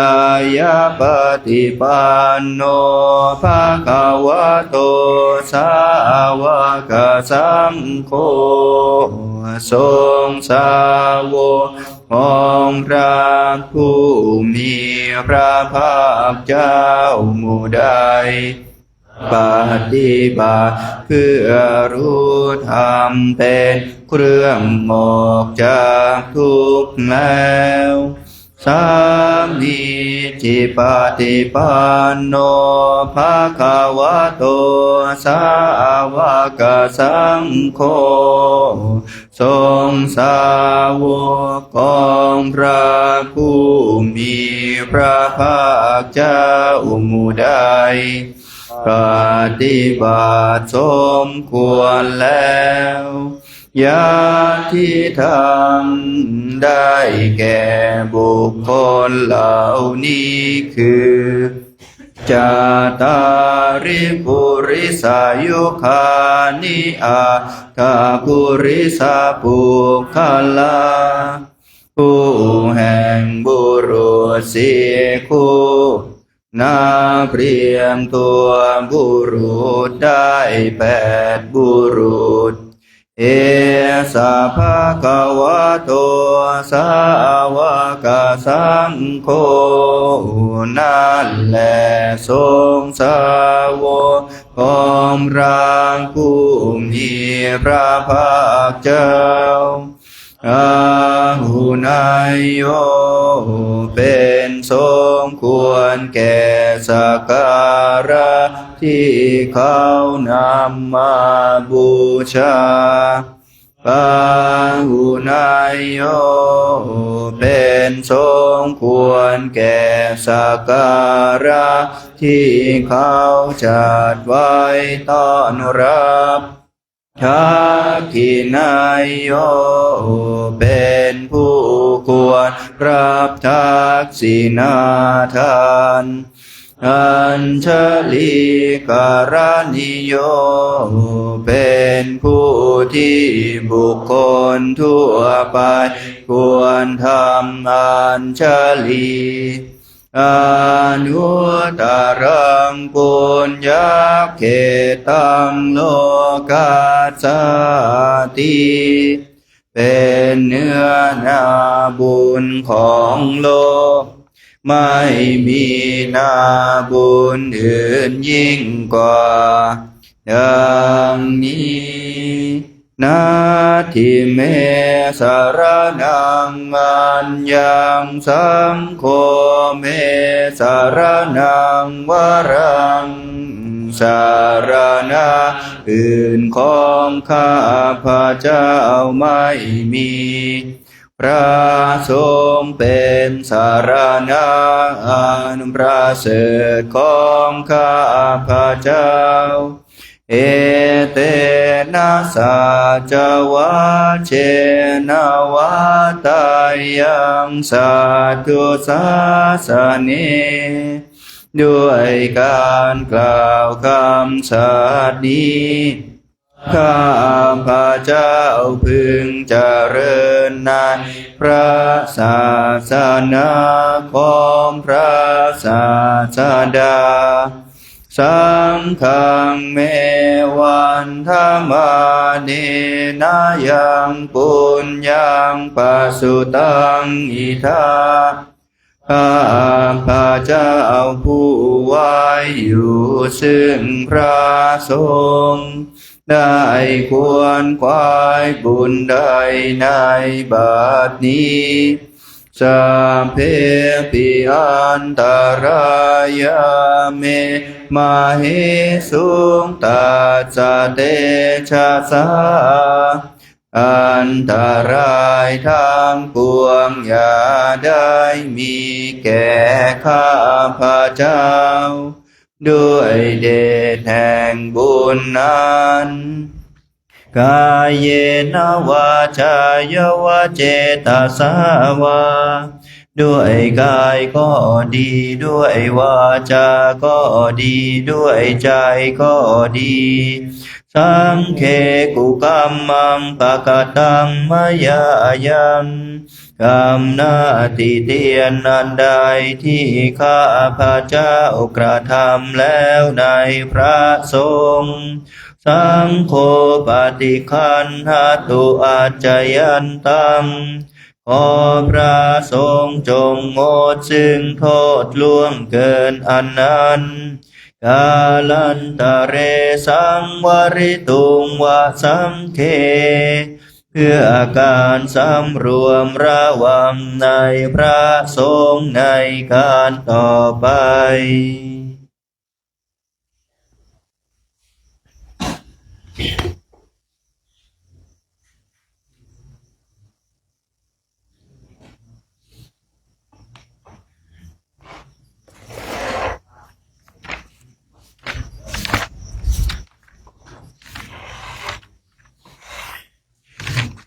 เปิดหนังสือไปหน้า127ครับ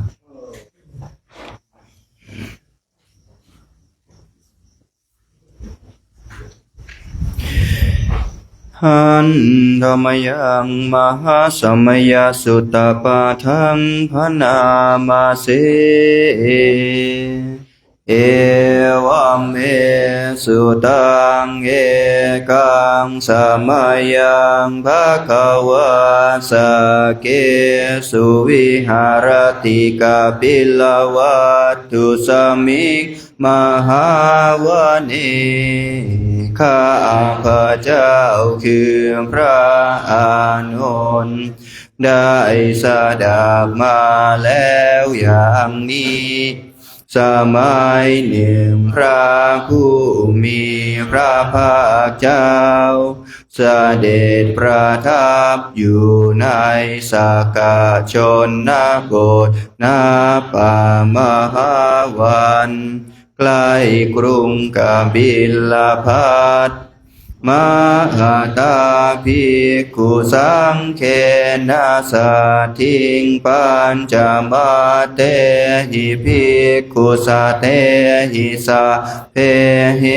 วะอะระหันเตหิกับด้วยภิกษุสงฆ์หมู่ใหญ่ประมาณ500ล้วนเป็นพระอรหันต์ทั้งหมดทัสสะหิจโลกธาตุหิเทวตาเยปุยเยนะสันนิปติตาโหนติภวันตาทัสสนายภิกขุสังคัญจา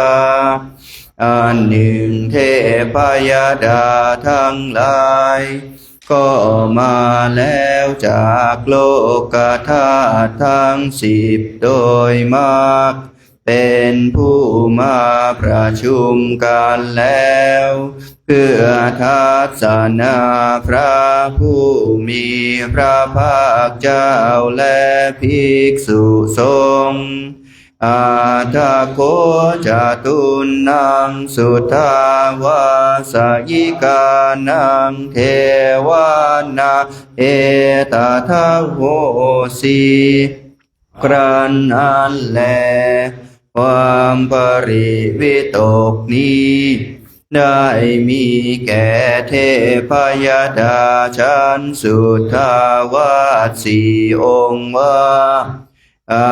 ยังโคภะคะวาสาเกสุวิหารติกาปิลวัตตุสมิงมหา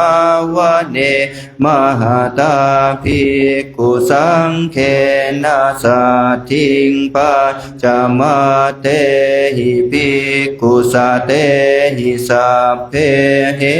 วะอะระหันเตหิพระผู้มีพระภาคเจ้านี้แลประทับอยู่ณป่ามหาวันใกล้กรุงกบิลพัสใน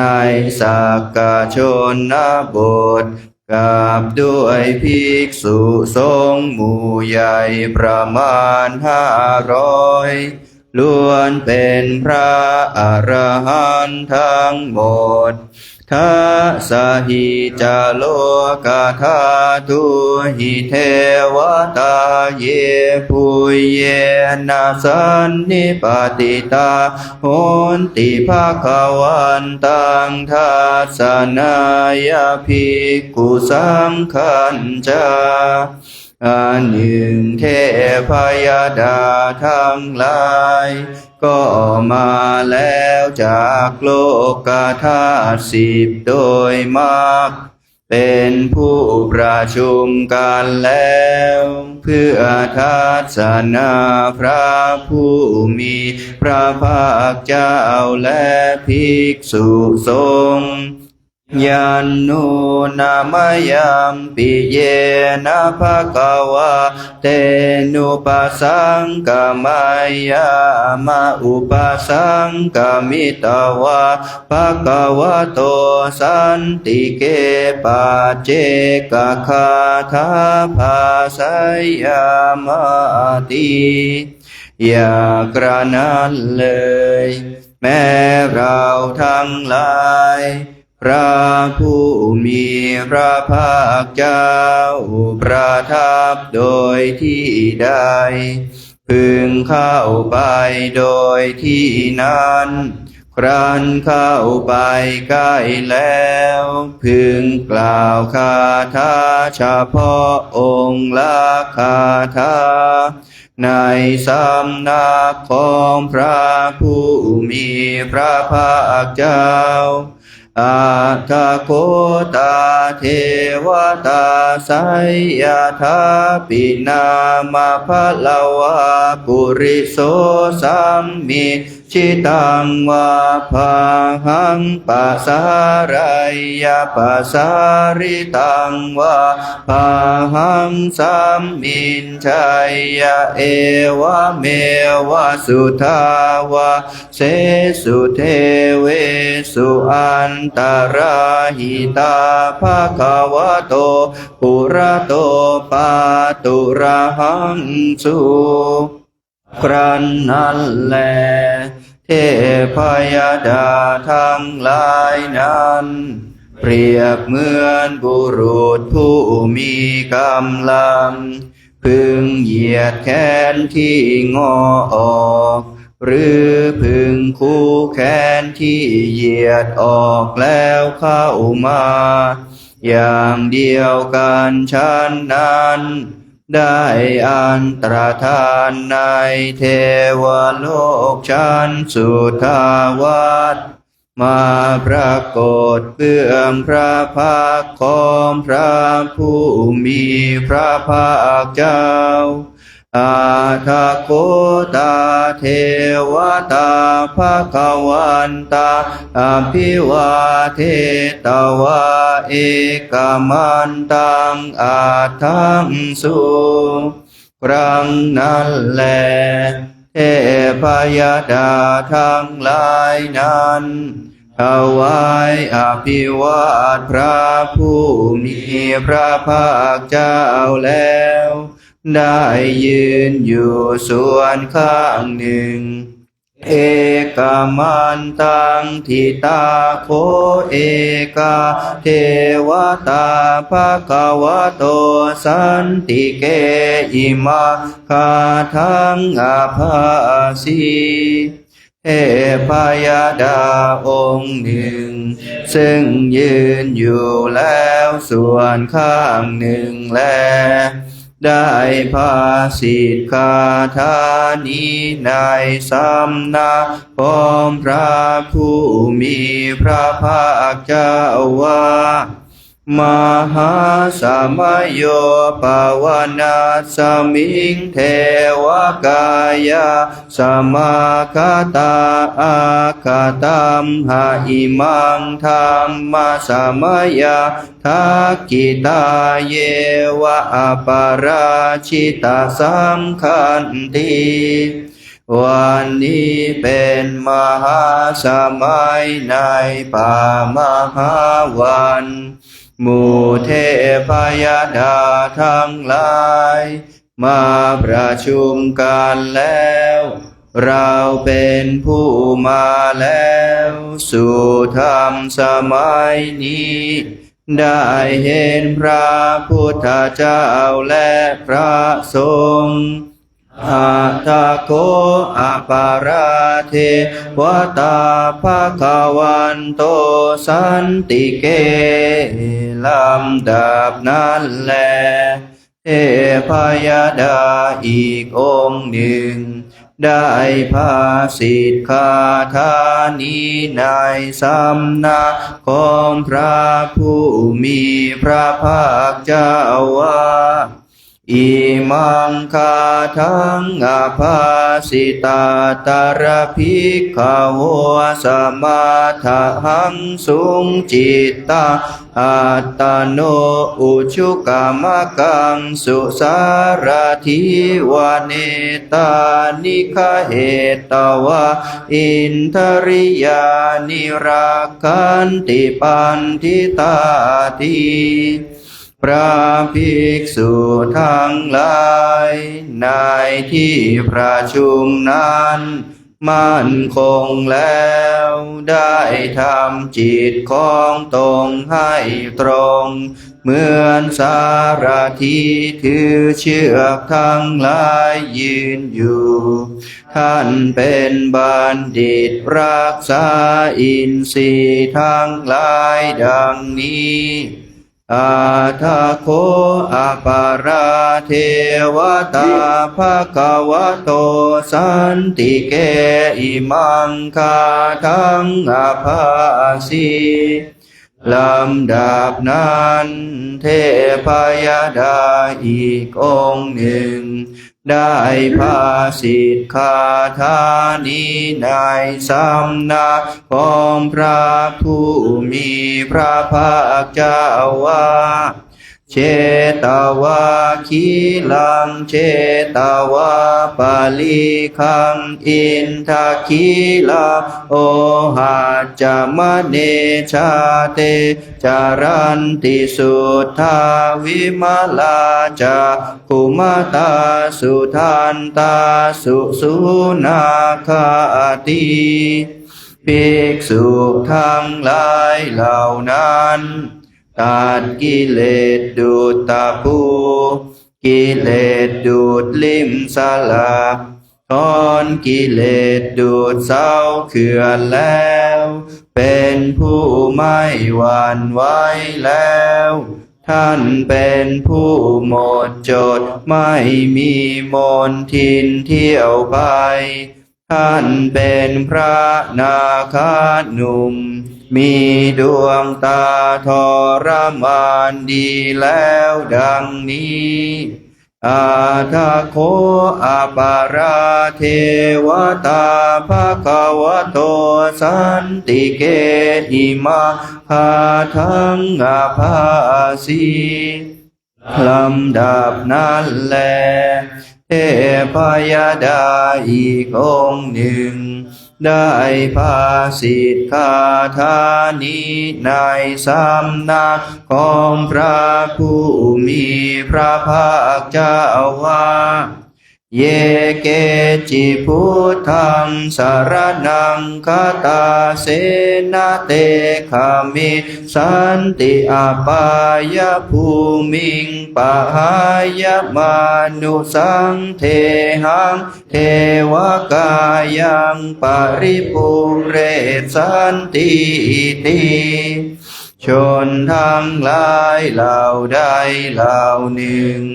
ถึงพระพุทธเจ้าว่าเป็นสารณะชนทั้งหลายเหล่านั้นจากไม่ไปสู่อบายภูมิละกายเป็นของมนุษย์แล้วจากยังกายทิพย์ให้บริบูรณ์ดังนี้อาทาโคภะคะวะภิกขุอามันเตสีลำดับนั้นแลพระผู้มีพระภาคเจ้ารับสั่งกับภิกษุทั้งหลายว่าเยปุยเยนะภิกขเวทัสสะสุโลกธาตุสุเทวตาสันนิปติตาหุนติตาทาคตังทัสสนายภิกขุสังขันจาภิกษุทั้งหลายเทพยดาทั้งหลายในโลกธาตุ10ประชุมกันแล้วโดยมากเพื่อทัศนาตถาคตและภิกษุสงฆ์เยปิเตภิกขเวอะเหสุงอาทิตมัฏฐานะอรหันโตสัมมาสัมพุทธาเตสัมปิภควันตานะเอตปรมาเยวะเทวตาสันนิปติตาอะเหสุงภิกษุทั้งหลายพระผู้มีพระภาคอรหันตสัมมาสัมพุทธเจ้าทั้งหลายนั้นแม้ใดได้มีแล้วในอนาคตเทพยดาทั้งหลายมีประมาณเท่านี้แลได้เป็นผู้ประชุมกันแล้วเพื่อทัศนาพระผู้มีพระภาคอรหันตสัมมาสัมพุทธเจ้าทั้งหลายแม้นั้นสยถาติไมหังเอตระหิเยปิเตภิกขุภวิสันติแม้เหมือนเทพยดาทั้งหลายประชุมกัน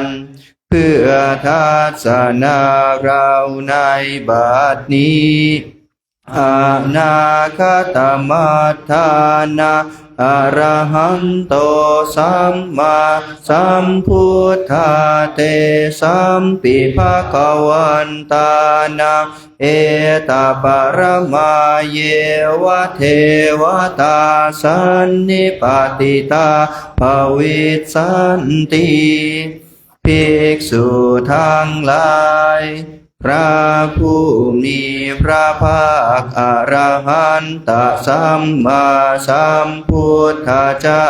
ทั้งหลายนั้นแม้ใดจากมีในอนาคตเทพยดาทั้งหลายมีประมาณเท่านี้แลจากเป็นผู้ประชุมกันแล้วเพื่อทัศนาพระผู้มีพระภาคอรหันตสัมมาสัมพุทธเจ้าทั้งหลายแม้นั้นสยถาปิไมหังเอตระหิอาจิกิจสามิภิกขเวเทวกายานังนามานิ แม้เหมือนเทพยดาทั้งหลายประชุมกันเพื่อทัศนาเราในบัดนี้ภิกษุทั้งหลายเราจะบอกซึ่งชื่อของพวกเทพยดาทั้งหลายกิตายิสามิภิกขเวเทวกายานามานิเทสิสามิภิกขเวเทวกายานามานิภิกษุทั้งหลายเราจะกำหนดซึ่งชื่อของพวกเทพยดาทั้งหลายภิกษุทั้งหลายเราจะแสดงซึ่งชื่อของพวกเทพยดาทั้งหลายตังสุนาทสาธุกัมมานาสิกโรธาภาสิสามิติเธอทั้งหลายจงฟังซึ่งการแสดงชื่อของเทพยดานั้นจงทำในใจให้สำเร็จประโยชน์เถิดเราจากภาสิทธิณบัดนี้เอวัมพันเตติโคเตภิกขุภควโตปัจจโสสุงภควะเอตถะโวจาภิกษุทั้งหลายเหล่านั้นทูลรับแด่พระผู้มีพระภาคเจ้าว่าอย่างนั้นพระเจ้าข้าดังนี้แลพระผู้มีพระภาคเจ้าจึงได้ตรัสภาษิตนี้ว่าสิโลกามนุษย์กัสสามิยัตถภูมิมาตถาสิตาเยสิตาคิริคาภรังปะหิตาตาสมาหิตาเราจะทำสิโลกคือถ้อยคำที่ประพันธ์ผูกเป็นคำฉันภูมิมาเทพยดาทั้งหลายอาศัยแล้วในที่ใดภิกษุทั้งหลายอาศัยแล้วในที่นั้นปุถุสีหาวาสัลลีนาโลมหังสาภิสัมพุโนโอทาตมนะสาสุทธาวิปัสสนามนาวิลามีตนนั้นส่งไปแล้วตั้งจิตมั่นเป็นอันมากซ่อนเร้นอยู่แล้วดังราชสีห์ครอบงำเสียซึ่งคนพองสยองกล่าวมีใจผุดพองหมดจดใสสะอาดไม่ขุ่นมัวพิญโยปัจจสเตยะตวาวะเนกาปิลวัฏทเวตโตอามันตยิสัทธาสาวะเกสาสเนระเต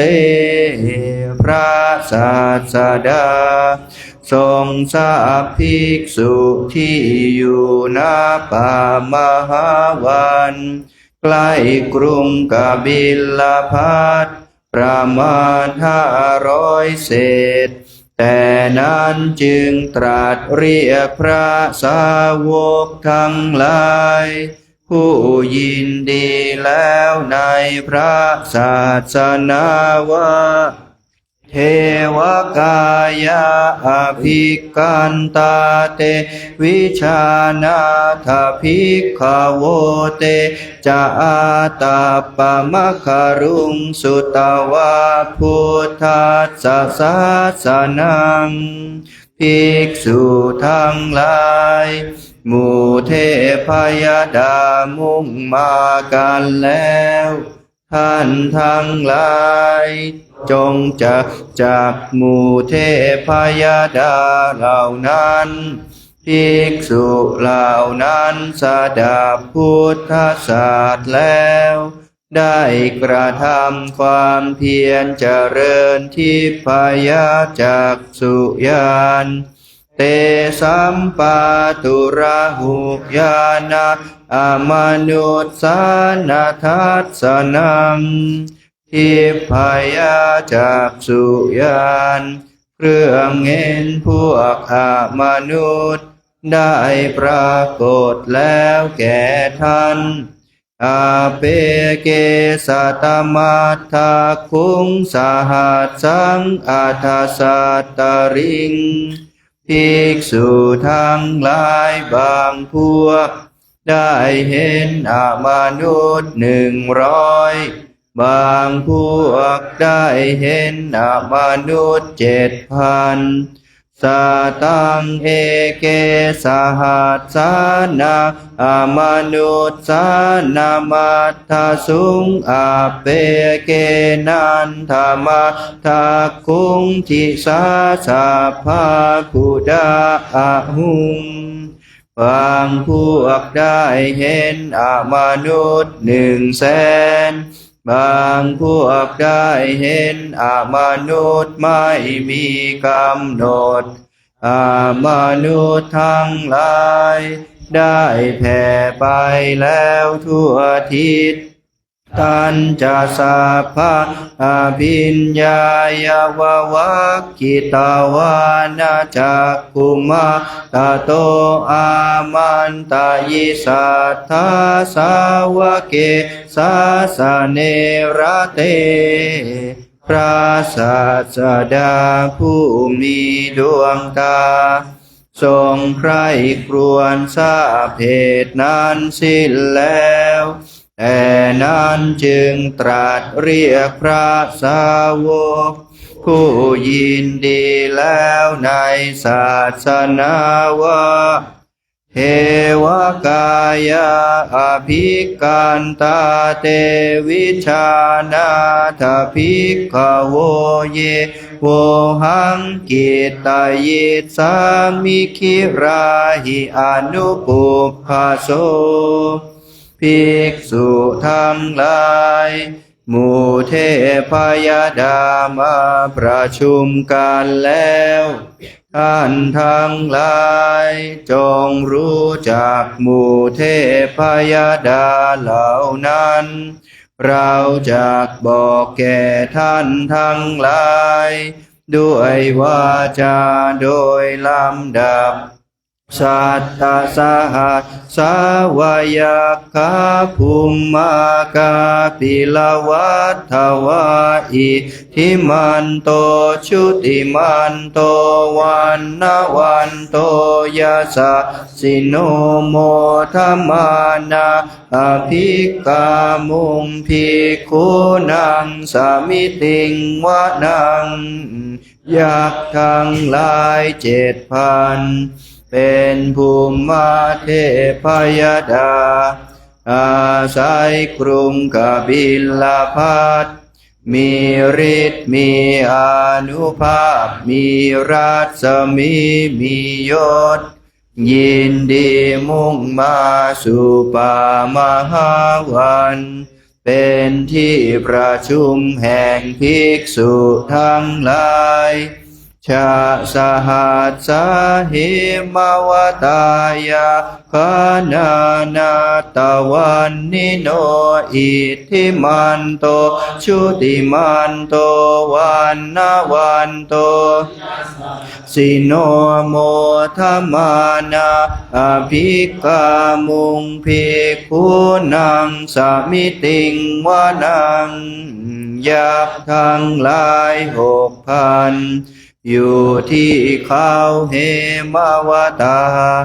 มีรัศมีต่างๆกันมีฤทธิ์มีอานุภาพมีรัศมีมียศ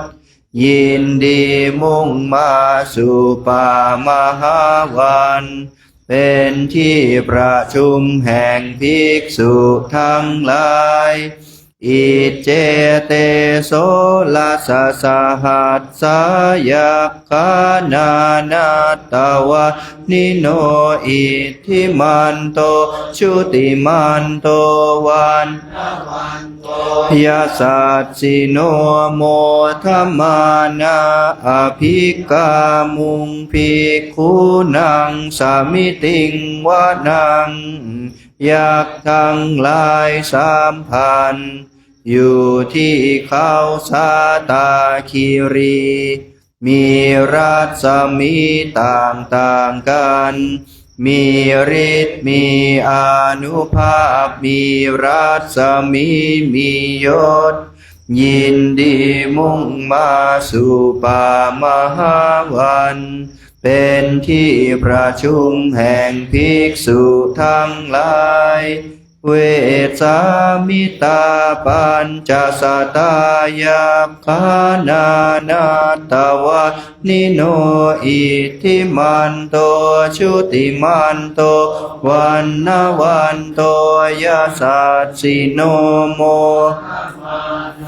อภิกามุงภิกขุนังสามิติงวะนังยักษ์ทั้งหลายเหล่านั้นรวมเป็น16,000มี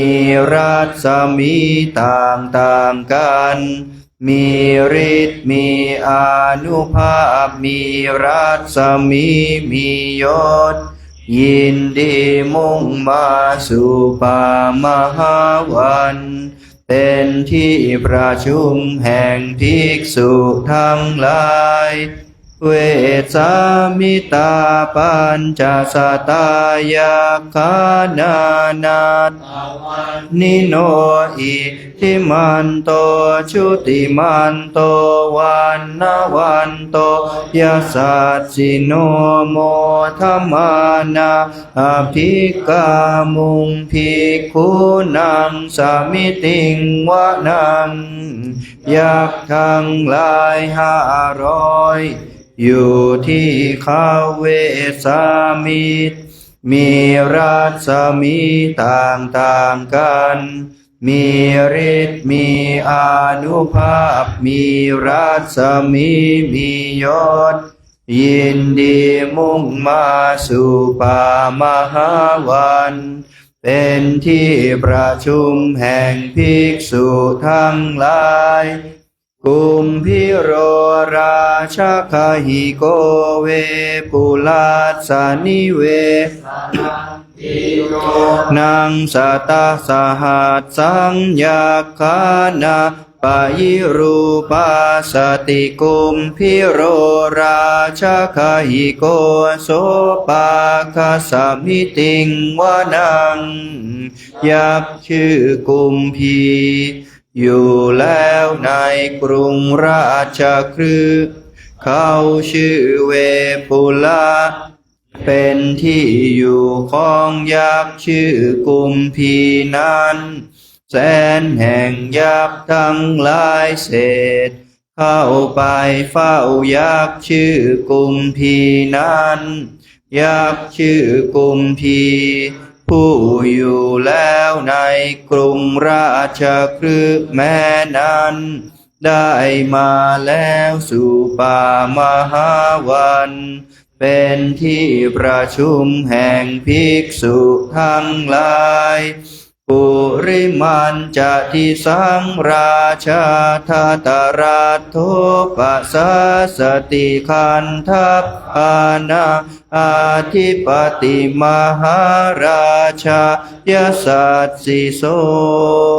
ท้าวทัตรสผู้อยู่ด้านทิศบูรพาปกครองอยู่ซึ่งทิศนั้นเป็นอธิบดีของพวกคนทันเธอเป็นมหาราชมียศปุตตาปิตาสะภะโวแม่บุตรทั้งหลายของเธอเป็นอันมาก อินทนามามหาภาลาอิทธิมันโตชุติมันโตวันนาวันโตยาสาสิโนโม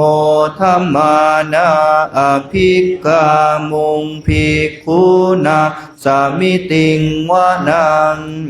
มีนามว่าอินมีกำลังมากมี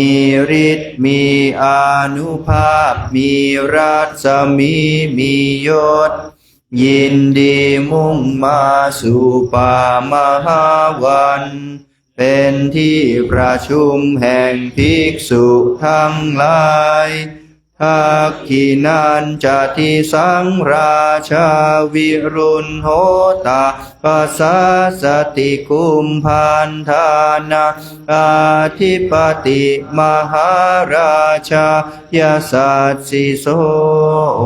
ทาวิรุณหกผู้อยู่ด้านทิศทักษิณปกครองอยู่ซึ่งทิศนั้นเป็นอธิบดีของพวกกุมพันธ์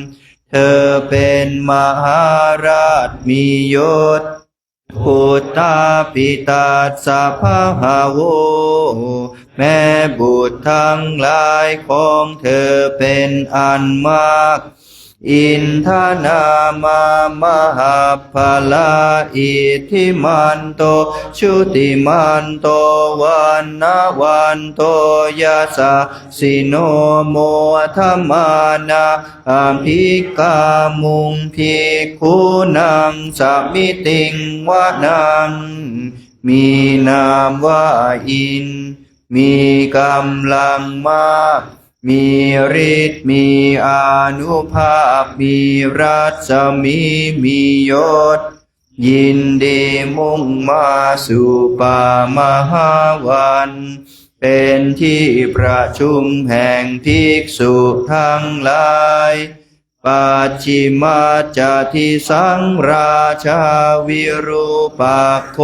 ปัสสะสตินาคานาอาธิปติมหาราชายาสัสสิโสทาวิรูปักผู้อยู่ด้านทิศปัจฉิม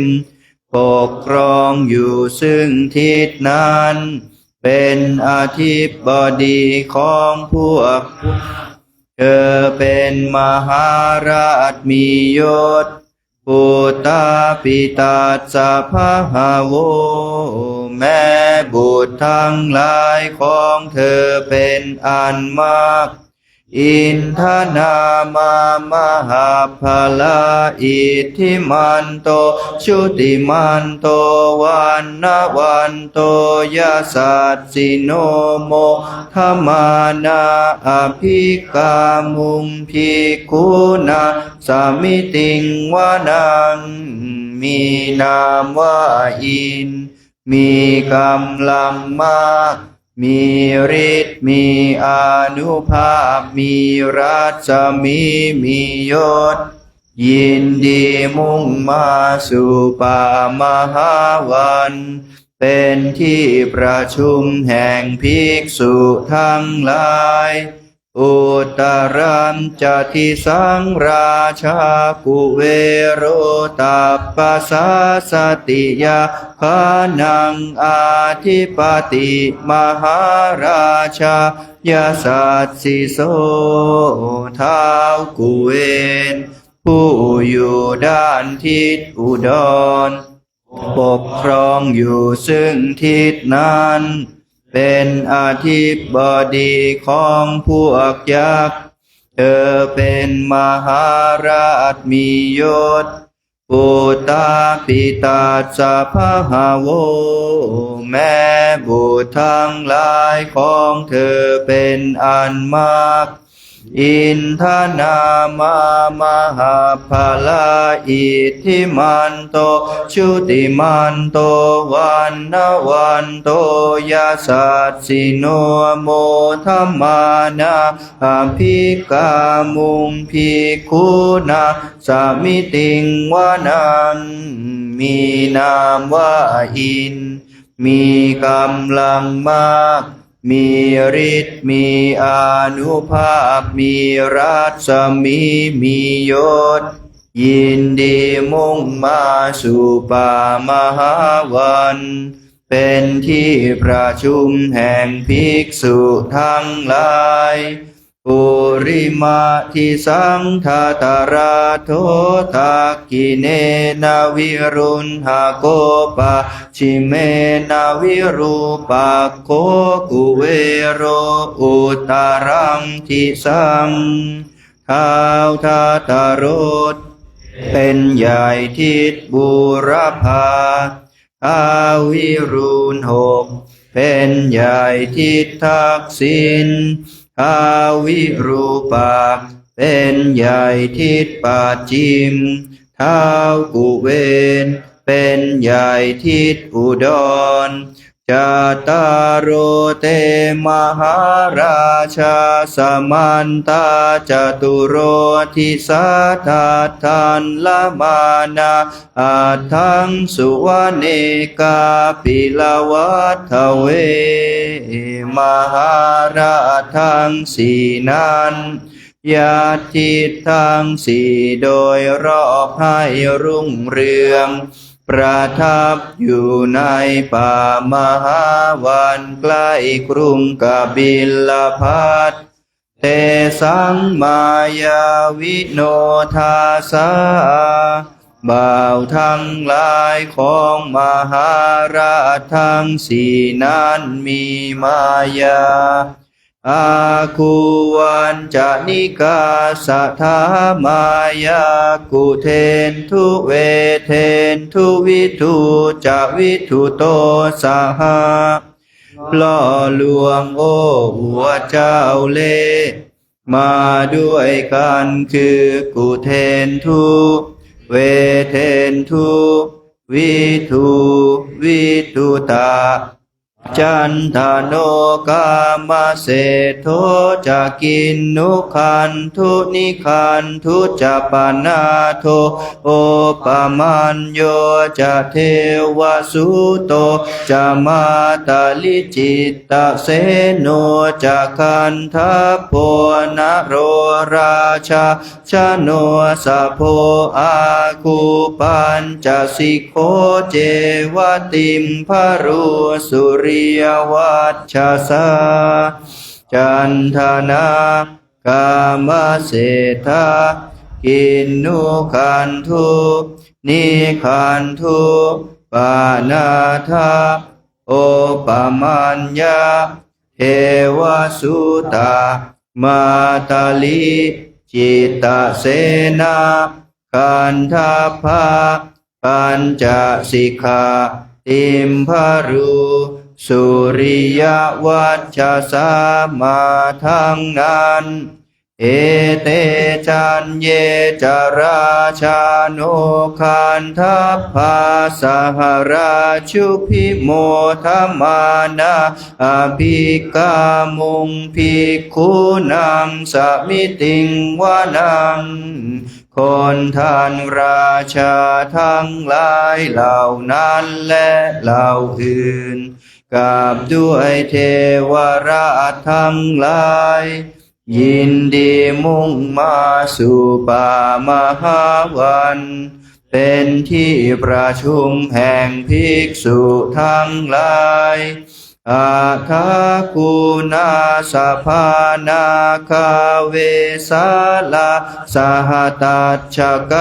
กรรมภาลาสตราอาคุปายาคาสหยาติพีอันหนึ่งนาคทั้งหลายอยู่ในสระชื่อนาสภาบางอยู่ในเมืองเวสาลีบางกับด้วยบ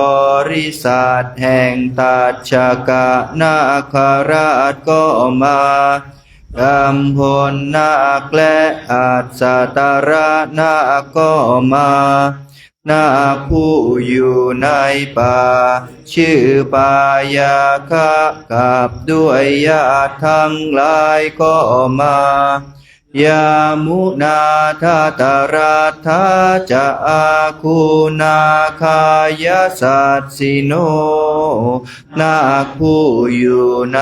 แม่น้ำยามุนาเกิดในสกุลทัตรสมีผู้มียศบริวารก็มาเอราวันโนมหานาโคโสปาคะสมิติงวานังเอราวันเทพบุตรผู้เป็นช้างใหญ่แม้เขาก็มาสู่ป่ามหาวันเป็นที่ประชุมแห่งภิกษุทั้งหลายเยนาคาราเชสหสาหารันติทิพาทิชาปาคิวิสุทธาจักกุมะทะสยาเทวนามาจปาตาสัทวิชาติเป็นทิพย์มีปีกมีตาอันบริสุทธิ์คือพระยาครุฑเหล่าใดนำนาคราชไปได้โดยฉับพลันพระยาครุฑเหล่านั้นได้มาโดยอากาศถึงท่ามกลางแห่งป่ามหาวันจิตตราสุปันนาอิติเตสนามะอภยันตทานาคราชานามาสิสุปันนาโตเขมามากาสิพุทโธชื่อของพระยาครุฑเหล่านั้นว่าจิตตุสุบันในกาลนั้นอาภัยได้มีแก่นาคราชทั้งหลายพระพุทธเจ้าได้ทรงกระทำพญานาคให้กระเสมจากพญาสุบันสันหาหิวาจาหิอุปวะหายันตานาคาสุปันนาสารณามกังสุพุทธังพญานาคพญาสุบันเจรจากันด้วยวาจาอันไพเราะกระทำพระพุทธเจ้าให้เป็นสารณะชิตาวชิราหัตเทนะสมุทธังอสุราสิตาภารโตวาสวัสเสเตอิทธิมันโตยะสัสสิโนพวกอสูรซึ่งอยู่ในมหาสมุทรอันว่าชิราหัตคือพระอินทร์ได้รบชนะแล้วนาคและสุบันนั้นเป็นผู้มีฤทธิ์มียศเคยเป็นพี่น้องของท้าววาสวะคือพระอินทร์กาลกันชามหาพิสมาอสุราธานเวคสาเวปจิตติสุจิตติจัปหาราโทนามุจิสหาพวกกาลกันชาอสูรมีกายใหญ่พิลึกก็มาพวกทานเวคาสาอสูรก็มาเวปจิตติอสูรก็มาสุจิตติอสูรก็มาและปหาราชอสูรก็มานามุจิพระยามารก็มาด้วยสาตัญจะปลิปุตตานังสัพเพเวโรจนะมกาสันนายหิตาวาพลิงเสนาราหุพัทธมุปาคมุงบุตรของพลีอสูร100มีชื่อว่าไพโรธทั้งหมดพ ผูกสอดเครื่องเสนาอันมีกำลังเข้าไปใกล้อสุรินทราหูแล้วกล่าวว่าสามโยธานิพัทธันเตภิกขุนังสมิติงวะนังดูก่อนท่านผู้เจริญบัดนี้เป็นสมัยการที่ประชุมกันดังนี้แล้วได้เข้าไปสู่ป่ามหาวันเป็นที่ประชุมแห่งภิกษุทั้งหลายอาโปจะเทวาปัทวีจะเตโชวายโยตถาคมุงเทพยดาทั้งหลายชื่ออาโปด้วยชื่อปัทวีด้วยชื่อเตโชด้วยชื่อวายโยด้วยก็มาในกาลนั้นวารุณาเทวาโสโมจยสสะสหาเทพยดาทั้งหลายชื่อวารุณาด้วยชื่อวารุณาด้วยชื่อโสมาและชื่อยะสะก็มาด้วยกันเมตตากรุณากายิกาอาคูเทวายาสัสสิโนทัสเสเตทัสสะทากายาสัพเพนานาตวันนิโนเทพยดาทั้งหลายผู้บังเกิดแล้วด้วยเมตตาและกรุณาฌานเป็นผู้มียศก็มาพวกเทพยดาทั้งหลาย10เหล่านี้ตั้งอยู่แล้วโดยส่วน10ล้วนมีรัศมีต่างๆกันทั้งหมดอิทธิมันโตชุติมันโตวันนะวันโตยะสัสสิโนโมธัมมานาอภิกามุงภิกขุนะสมิติงวะนังมีฤทธิ์มีอานุภาพมีรัศมีมียศยินดีมุ่งมาสู่ป่ามหาวันเป็นที่ประชุมแห่งภิกษุทั้งหลายเวนทูจะเทวาสหลีจะอาสมาจะทุเว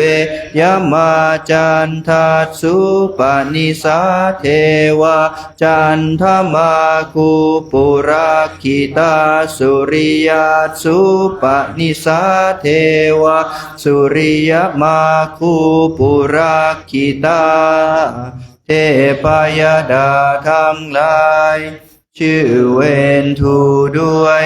ชื่อสหลีด้วยชื่ออาสามาด้วยชื่อยามะด้วย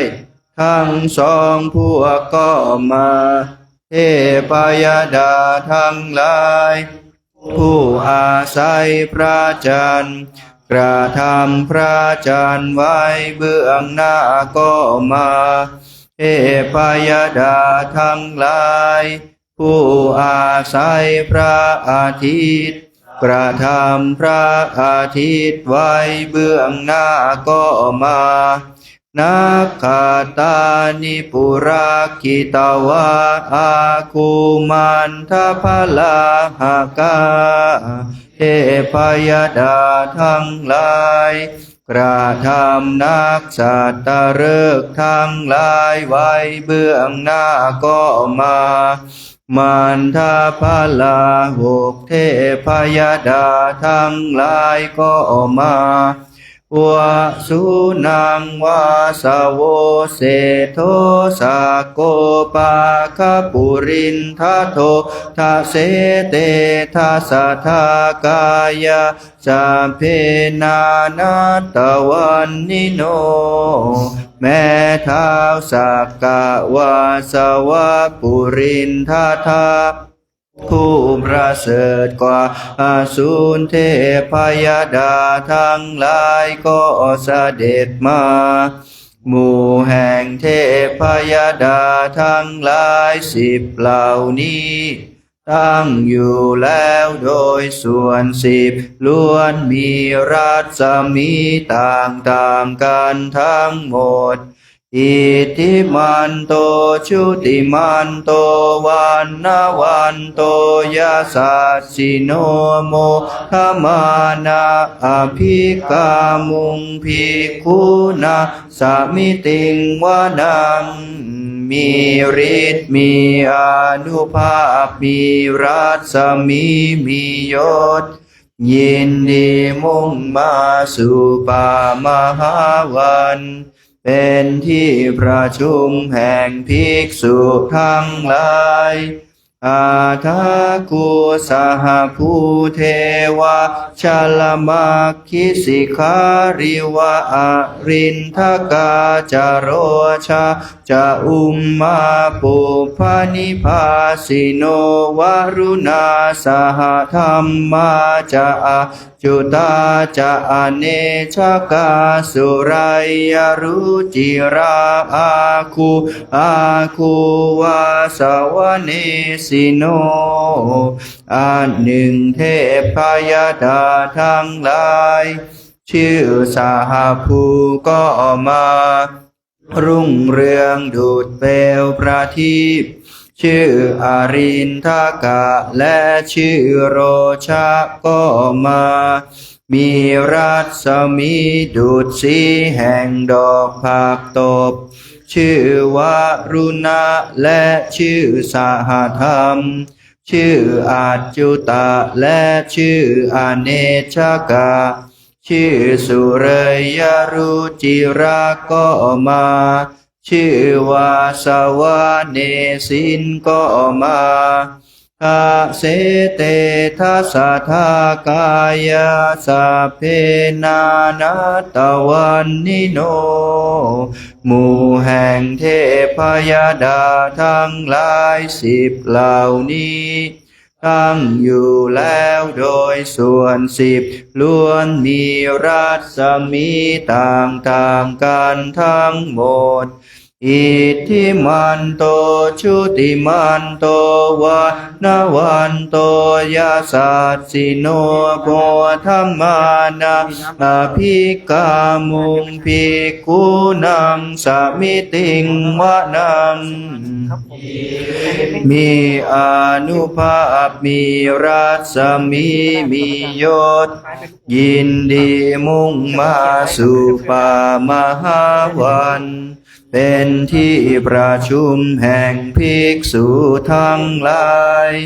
สามานามหาสมานามานุสามานุสุตตมาคิตาปทุสิกาอาคูมโน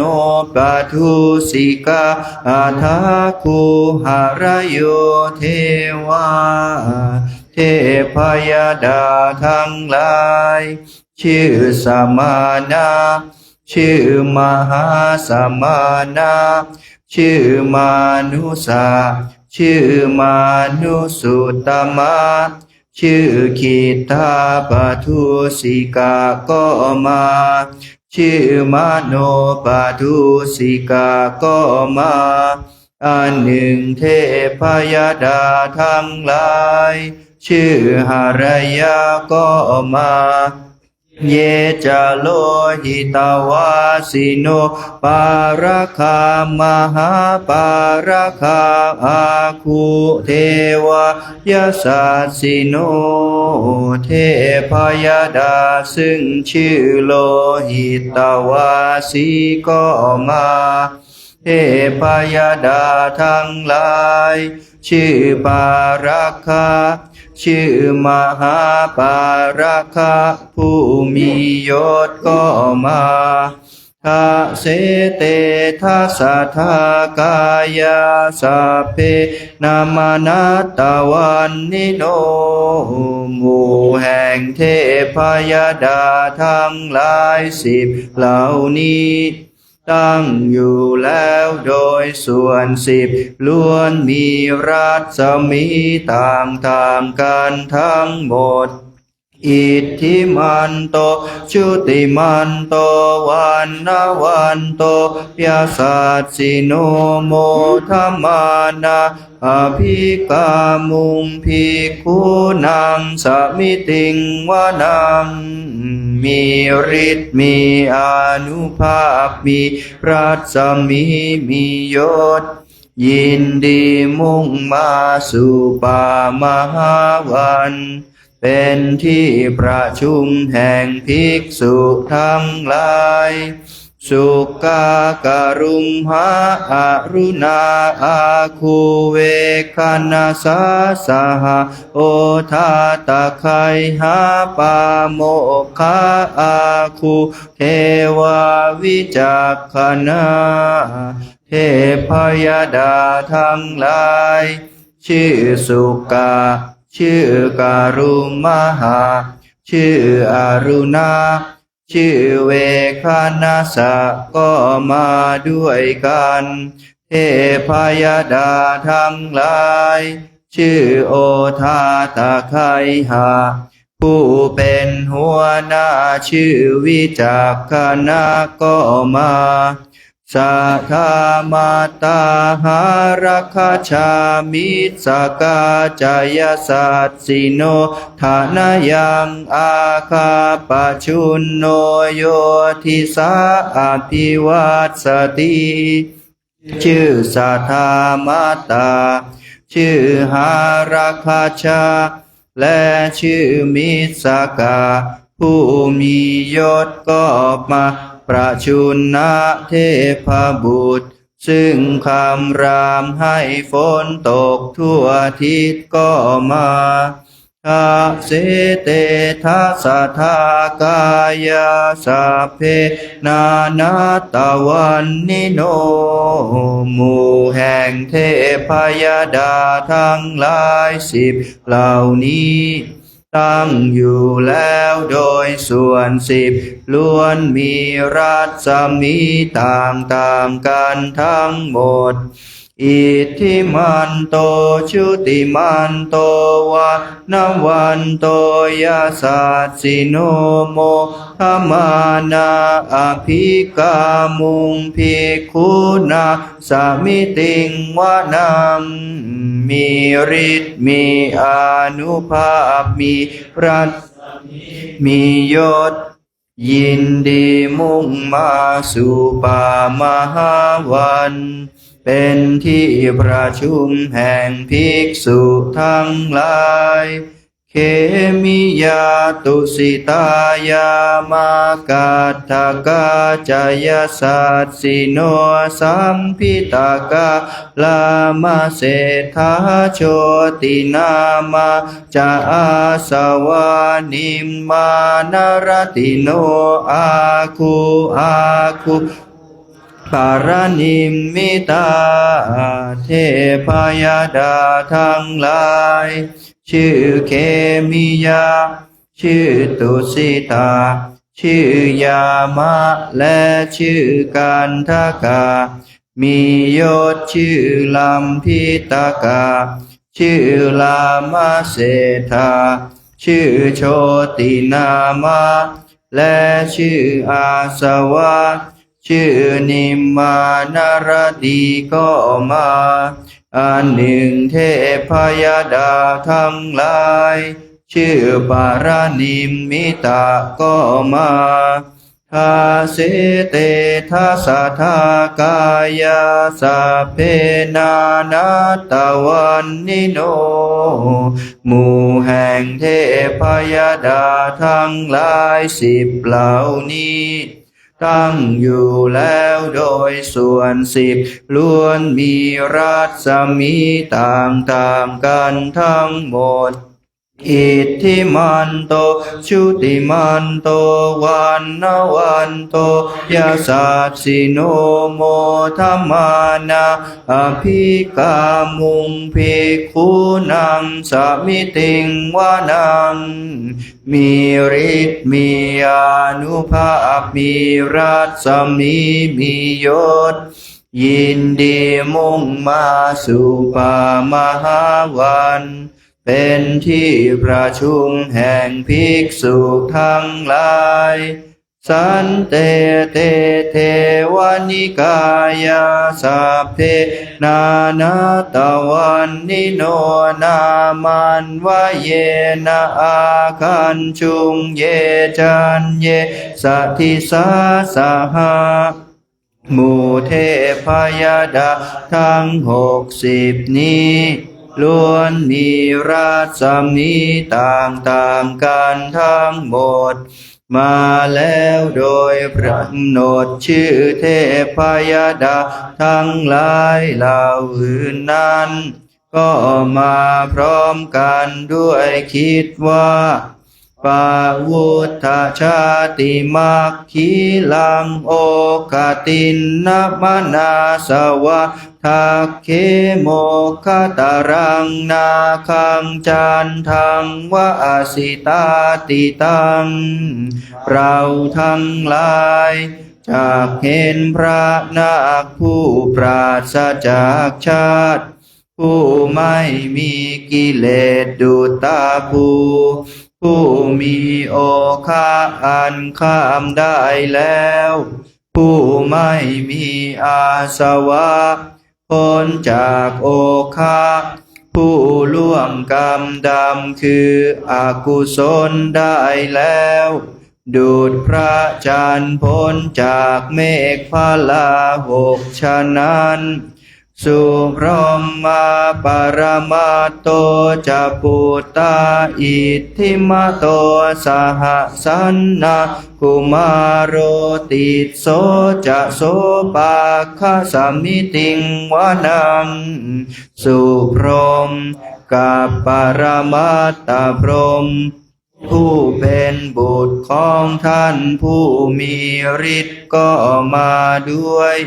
สันนังกุมารพรหมกับติสสะพรหม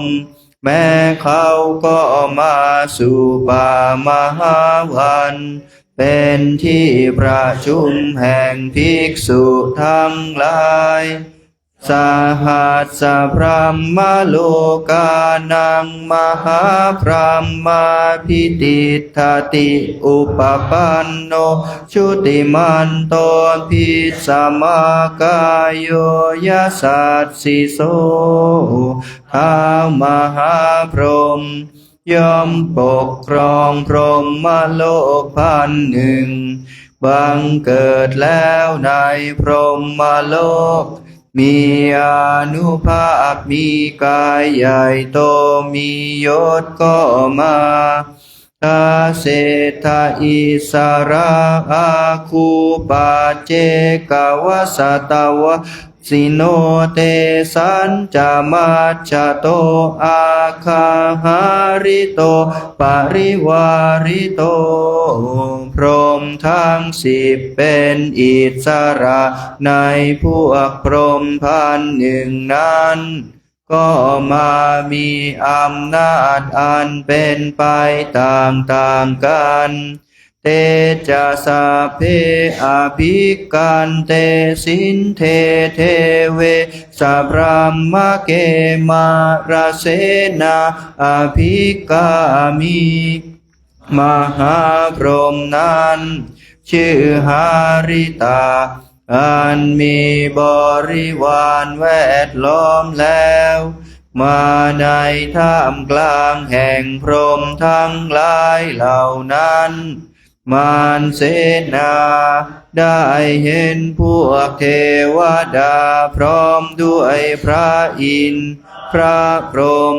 ทั้งหมดนั้นก็มาด้วย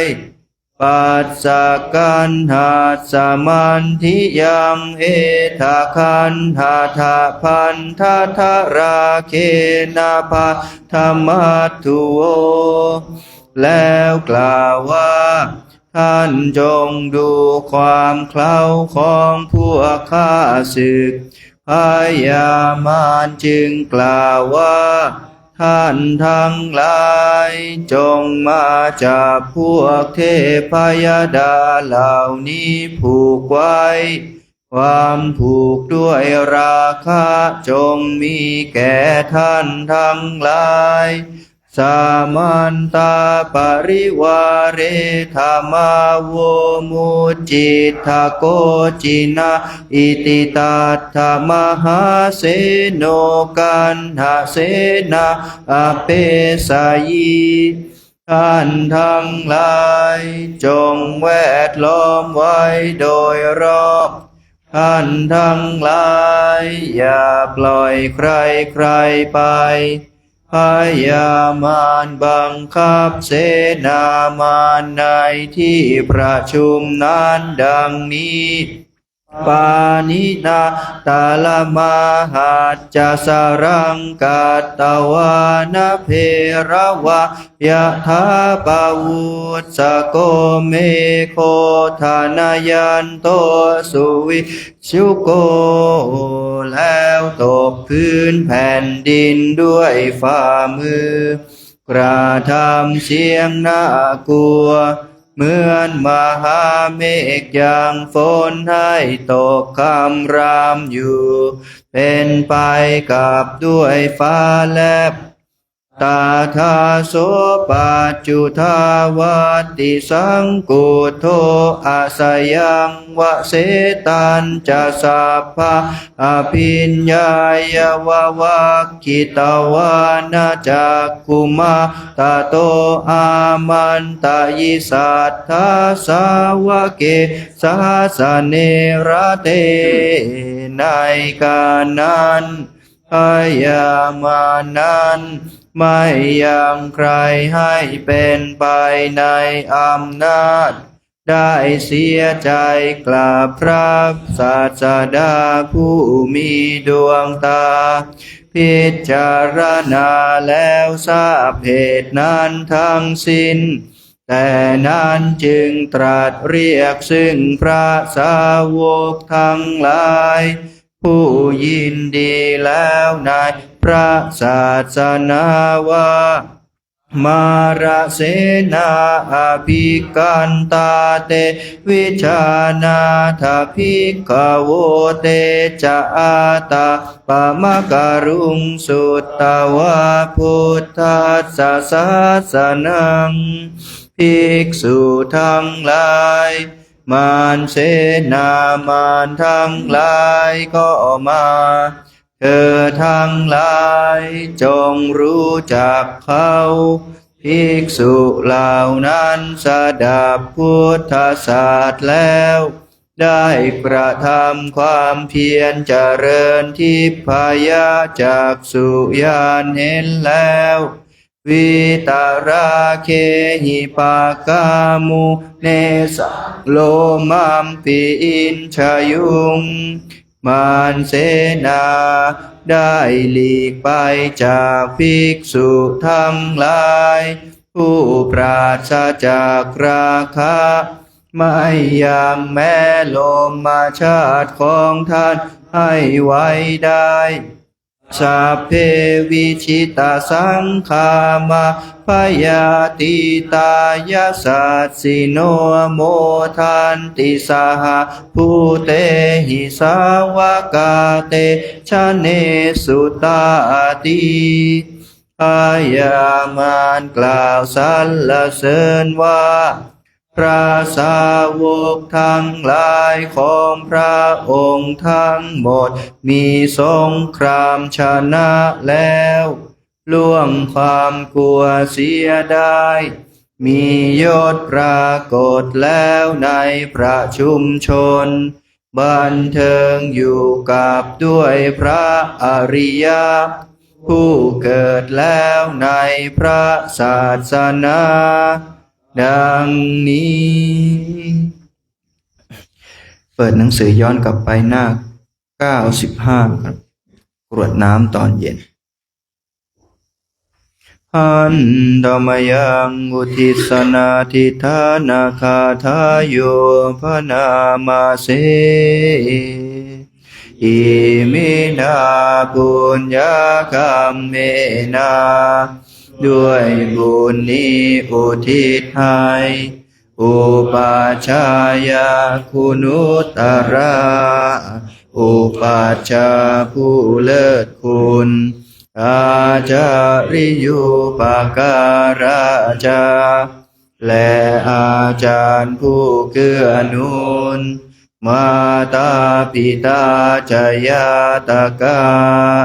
ทางแม่พ่อและปวงญาติสุริโยจันทิมาราชาสุญจารและราชาคุณวันตานาราปิจาผู้ทรงคุณหรือสูงชาติพระมมาราชาอินทาจาพรหมาและอินทราชโลกปาลาจะเทวตาทั้งถวยเทพและโลกบาลยะโมมิตามนุษย์สาจายมมาราชมนุษย์มิตรปัจจตาเวริกาปิจาผู้เป็นกลางผู้จอมพลานสัพเพสัตตาสุขีโหนตุขอให้เป็นสุขสันต์ทุกทั่วหน้าอย่าทุกข์ทนปุญญานิปากตานิเมบุญพ้องที่ข้าทำจงช่วยอำนวยสุภผลสุขังจติวิทังเทนตุให้สุขสามอย่างล้นขีปังปาเปทาโวมาตังให้รู้ถึงนิพพานพลันอิมินาปุญญากรรมเมนาด้วยบุญนี้ที่เราทำอิมินาอุทิเสนาจาและอุทิศให้พวงสัตว์ขีปาหังสุลาเพเจ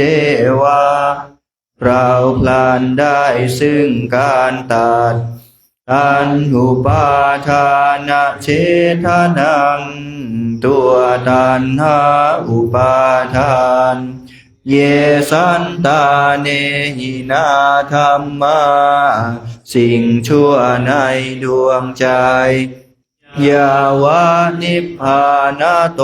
มะมังว่าเราจะถึงนิพพานนาสันตุสัพพทาเยวามาลายสิ้นจากสันดานยัตถาชาโตภเวภเวทุกภพที่เราเกิดอุชุจิตตังสติปัญญามีจิตตรงและสติทั้งปัญญาอันประเสริฐสันเลโควิริยัมหินาพร้อมทั้งความเพียรเลิศเป็นเครื่องขูดกิเลสหายมาราลพันตุโนกาสัง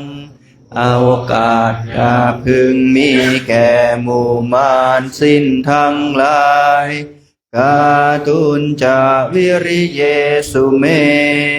เป็น เป็นช่องประทุษร้ายทำลายล้างความเพียรชมพุทธาธิปวโรนาทุพระพุทธผู้บวรนาถธัมโมนาโท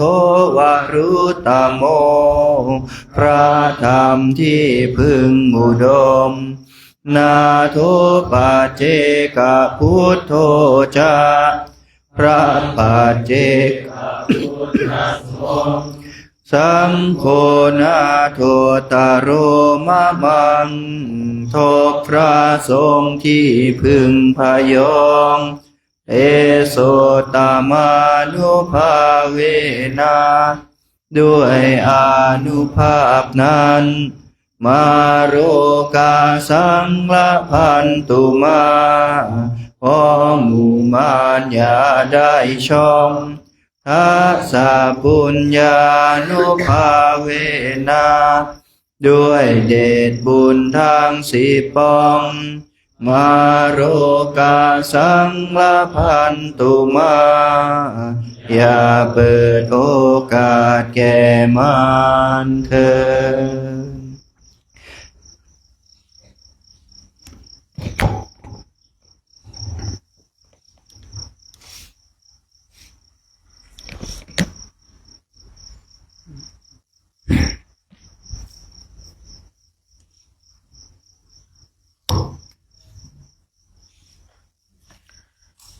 วันนี้ก็ต้องขออนุโมทนาเนาะกับพระคุณเจ้าเราแล้วก็น้องสามเณรพร้อมกับแม่ชีอุบาสกอุบาสิกาได้มาร่วมกันทำวัดสวดมนต์วันนี้สวดมหาสมัยนะไม่รู้น้ำปานะมีหรือเปล่าเนาะมีอยู่นะเอาส่งตัวแทนไปรับน้ำปานะเนาะก็อนุโมทนากับญาติโยมนะที่อยู่ทางบ้านด้วยเนาะอนุโมทนาทุกคนนะที่ได้มาร่วมกันสร้างบุญและบารมีในคราวครั้งนี้คณะพระสงฆ์ท่านก็เดินจาริกกันมาทั้งวันยังมาสวดมนต์อีกนะมหาสมัยนี่ยาวนิดหนึ่งนะไม่ใช่นิดเลยเยอะเลยเนาะเทวดาก็มาชื่ออะไรบ้างก็ไม่รู้นะเยอะไปหมดแล้วเทวดาเนาะอย่าว่าแต่นั่นเลยบางทีอ่านยังผิดเลยนะมันจะมาหรือเปล่าก็ไม่รู้นะเทวดาคือเทวดานี่ก็ว่าเลยนะว่าอาจารย์ว่าทุกอนูมีเทวดาอยู่เทวดามีเยอะในช่วงพุทธศาสนาอุบัติขึ้นเนี่ยนะเรื่องช่วงที่มีพุทธศาสนามีพระเจ้าเนี่ยบนสวรรค์ก็เทวดาก็จะมากนิดนึงแต่บางช่วงบนสวรรค์ก็จะว่างเว้นจากเทวดาคือว่างเว้นคือไม่ใช่ไม่มีเลยมีแต่มีน้อยเพราะว่าคนเนี่ยไม่มีเนื้อนาบุญถ้าช่วงที่มีพุทธศาสนาว่าเนื้อนาบุญพระสงฆ์เป็นเนื้อนาบุญไม่มีนาบุญอื่นยิ่งกว่าเทวดาก็เกิดจากมนุษย์นี่แหละมนุษย์เนี่ยทำบุญทำกุศลแล้วก็ไปเกิดเป็นเทวดาแล้วไปเกิดเป็นเทวดาชั้นต่างๆเทวดาตรงนู้นตรงนี้อยู่ไปทั่วไปหมดเลยเทวดานะเทวดาเนี่ยนะที่นี่ได้กล่าวไว้นะที่คนเราเนี่ยเนาะทำบุญกุศลสร้างบุญกุศล ขอบคุณมากครับนะสร้างบุญกุศลแล้วก็ไปเกิดนะไปเกิดบนสวรรค์ชั้นโน้นชั้นนี้เป็นเทวดาใครอยากเป็นเทวดาก็ต้องนะสร้างเหตุให้ดีนะเทวดานี่ก็ใครอยากจะเป็นเทพบุตรหรือว่าเทวดาผู้ชายก็อยากจะเป็นเทพธิดาเทวดาผู้หญิงก็ตั้งจิตเอาชาตินี้เราเกิดเป็นผู้หญิงเป็นผู้ชายถามว่าเราจะเปลี่ยนเพศได้ไหมชาตินี้ก็เปลี่ยนได้เหมือนกันนะไปเลยหาหมอเนาะแต่ว่าชาติหน้านี่อยากจะเปลี่ยนโดยที่เราไม่เสียตังค์เราก็เอาอำนาจของบุญนะในเวลาที่เราทำบุญทำกุศลเนี่ยได้ถวายน้ำปานะก็ดีถวายข้าวน้ำโภชนาอาหารก็ดีในช่วงภาคเช้านะเราก็ตั้งจิตเจตนาว่าด้วยบุญกุศลที่ข้าพเจ้าได้ทำนี้ขอให้ข้าพเจ้าเกิดเป็นผู้หญิงผู้ชายก็ว่าไป อันนี้ก็ว่ากันไปนะเพราะว่าอำนาจของบุญเนี่ยเป็นอำนาจที่อัศจรรย์นะขึ้นอยู่กับเราเนาะแม้แต่พระพุทธเจ้าของเราเนี่ยก็ที่ปรารถนาสัมมาสัมโพธิญาณคือเราได้ฟังเรื่องราวที่เรื่องของสุเมธดาบทนะเนาะตั้งจิตเป็นอุปนิธานครั้งแรกเนี่ยนะโอ้แต่ใช้ที่ตัวเองก็ได้แต่ว่าไม่อยากจะใช้อยากจะใช้แรงศรัทธานะเพราะว่าสุเมธดาบทนี่เป็นฤาษีแล้วมีฤทธิ์ด้วยนะได้ฌานสมาบัตินะถ้าจะใช้อำนาจของฤทธิ์ทำให้พื้นตรงนั้นราบเรียบนี่ก็ไม่ใช่เรื่องยากไม่ใช่วิสัยไม่ใช่เรื่องยากของคนที่มีฤทธิ์จะทำไม่ได้นะวิสัยของคนมีฤทธิ์เนี่ยทำได้มากเหลือเกินแต่อยากจะใช้แรงศรัทธาอย่างเราท่านทั้งหลายเนี่ยถามว่าเราเนี่ยจะไปอินเดียเนี่ยไม่ต้องมาเดินชนิดได้ไม่ได้เก็บเงินเก็บทองเก็บปัจจัย30,000 40,000ก็ไปได้แล้วแต่มันไม่เหมือนการเดินท่านทั้งหลายทำได้เหมือนกันไปได้เหมือนกันนะไปเครื่องแล้วก็ไปนั่งรถที่นู่นแต่ของเรานี่จะใช้แรงศรัทธาเดินไปภาวนาไปเดินไปภาวนาไปครูบาอาจารย์ก็ถวายความรู้ไปพอไปถึงสถานที่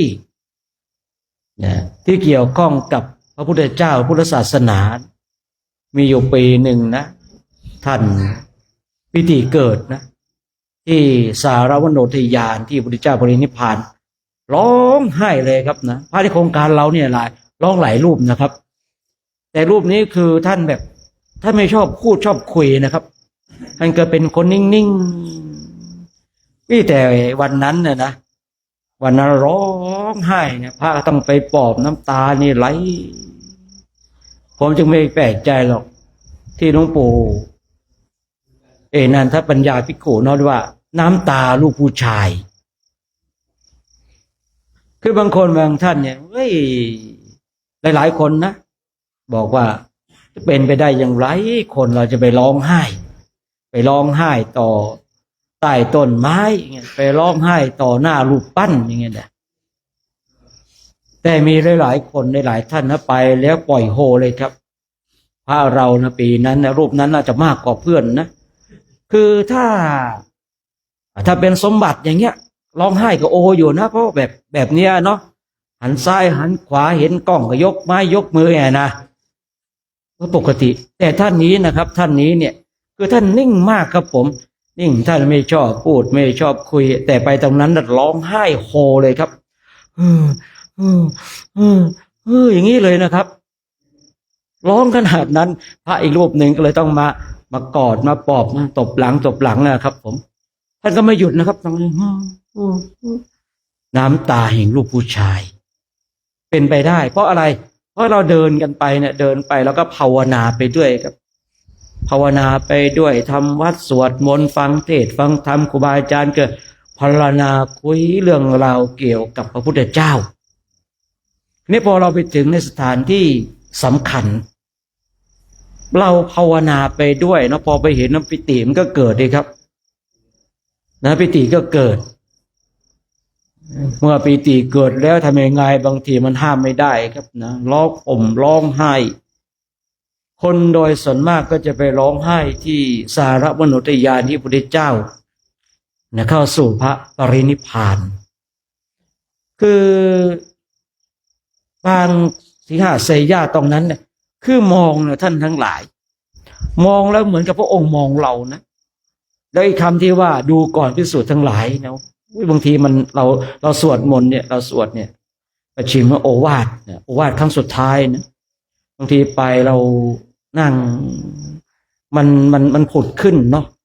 เหมือนกับพระองค์เนี่ยยังไม่ปรินิพพานท่านทั้งหลายพอเราเห็นพระองค์เหมือนกับพระองค์เปล่งวาจาเตือนสติเราอะไม่เป็นอย่างนั้นจริงๆนะเป็นอย่างนั้นจริงๆนะผมไปกี่ครั้งอะนับครั้งไม่ถ้วนเลยนะไปนะไปแล้วผมว่าความรู้สึกแตกต่าง ในแต่ละครั้งนี่แตกต่างกันมากเลยนะบางปีเนี่ยนะบางปีเนี่ยให้เขาก็ให้ไปเนี่ยโอ้เราก็เอาหน้าผากเนาะถือกติของพระมหาโมคคลาหน้าที่พระเจ้าของเราเนี่ยพอพระมหาโมขอประทานอภัยพระมหากัสสปะ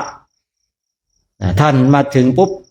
เท้าของพระเจ้าของเราก็ยกขึ้นพระมหากัสสปะก็เอาหน้าผากแตะ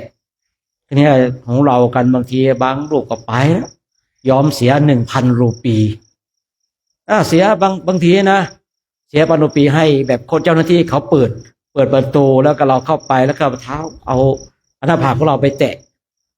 แต่บางรูปก็ฟรีนั่นแล้วแต่อารมณ์ของผู้คุมนะที่คนเขาดูแลตรงนั้นนะผมเองก็คือไปในสมัยครั้งที่เขายังไม่ล้อมเลยนะครับผมไป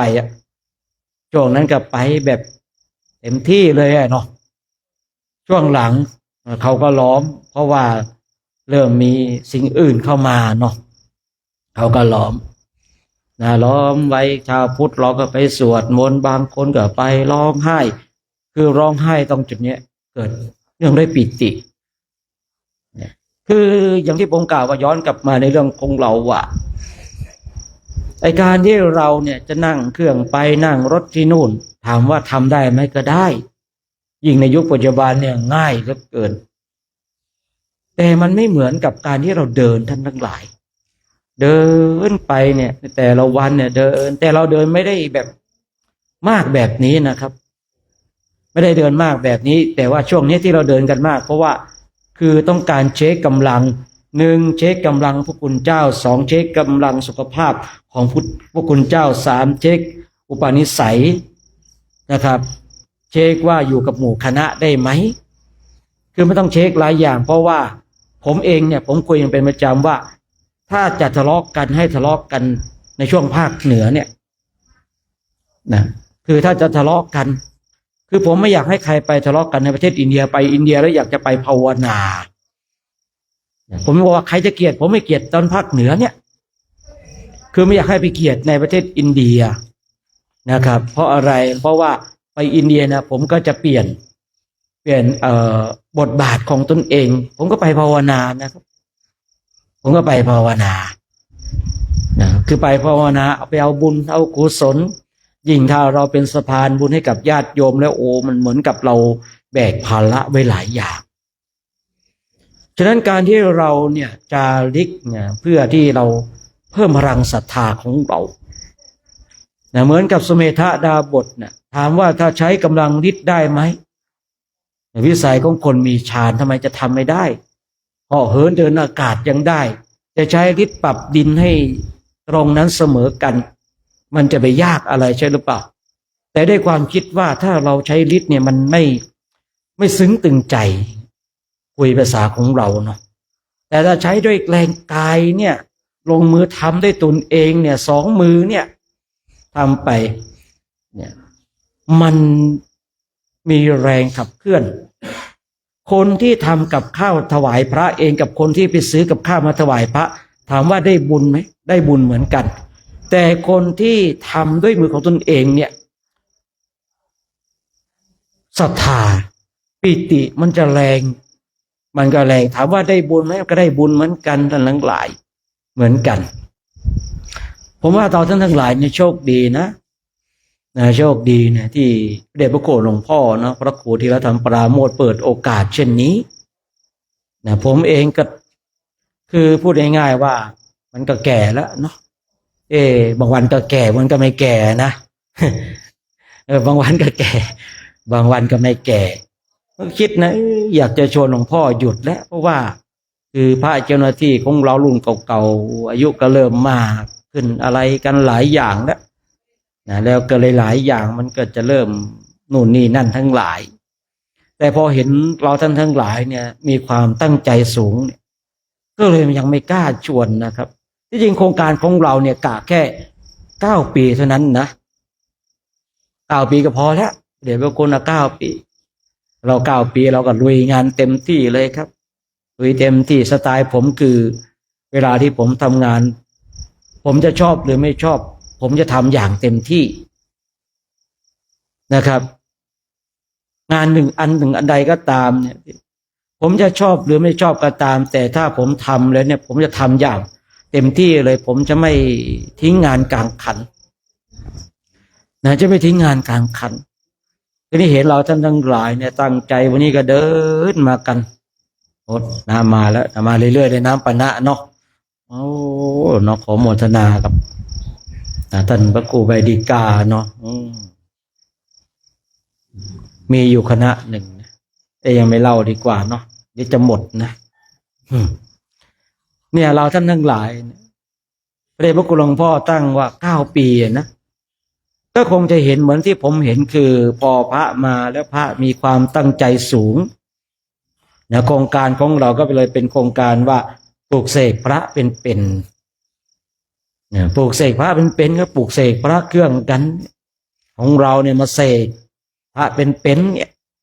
เดินบนดินฉันข้าวได้กินข้าวได้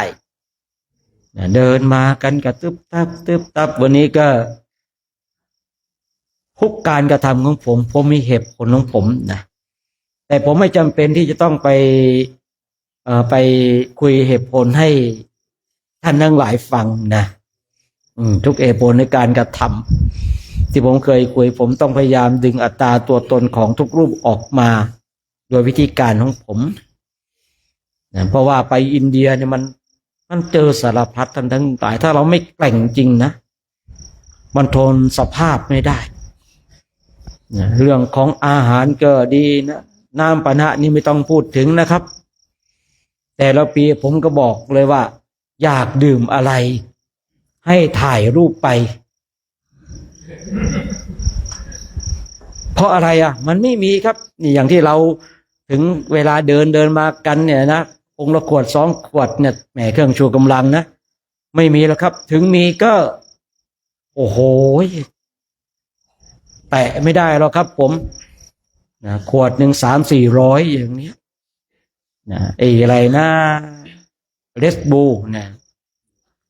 เท่าไร300หรือเปล่าจะเรียกก็250นะโอ้เราไปกัน80อย่างนี้เราคำนวณดูที่นะโอ้โหแต่บางอย่างนะบางอย่างฉะนั้นเราท่านทั้งหลายเรามาทำหน้าที่ของเราให้ดีกันนะมาทำหน้าที่ของเราให้ดีนะมาทำหน้าที่ของเราให้ถูกต้องกันนะเรามาเนี่ยทำหน้าที่ถึงแม้ว่าครูบาอาจารย์นั้นไม่อยู่เราก็ทำหน้าที่ของเราไปนะเราก็มาแต่ละคนนะแต่ละท่านเนี่ยพระเจ้าหน้าที่เขาก็ทำงานถวายพุทธศาสนาเนี่ยปีนี้เองก็เลยให้พระเจ้าหน้าที่มาร่วมสวดมนต์ไหว้พระด้วยเนี่ยบางปีนี่ก็คือมาเหมือนกันนะครับมาผมกับอาจารย์เลศอย่างเงี้ยนะมาเหมือนกันนะเด่นอยู่2 องค์เนี่ยนะเด่นอยู่2 องค์นอกนั้นก็เขาก็มีหน้าที่บางรูปเขาก็มีหน้าที่นะครับเนาะนี่ก็เข้าใจอยู่นะเข้าใจอยู่งานของศาสนาท่านทั้งหลายของเราที่บอกว่าโครงการปลูกเสกพระเพราะว่าคือไม่ได้แบบคาดหวังว่าไปอินเดียในแต่ละปีเนี่ย80-90 รูปเนี่ยว่าพระที่อยู่ทุกรูปเปล่าเลยนะเพียงในแต่ละปีได้สัก1 รูป 2 รูปนี่ก็ดีใจแล้วคุ้มค่ากับการลงทุนที่ปีหนึ่งหมดไป3-4 ล้านบาทได้พระมา2 รูป 3 รูปที่อยู่มั่นคงเป็นที่พึ่งของญาติโยมให้ญาติโยมกราบไหว้แค่นี้ก็ดีใจแล้วครับถือว่าการลงทุนตรงจุดเนี้ยเป็นการลงทุนที่คุ้มค่ากับศาสนาปีนึงเนี่ยพ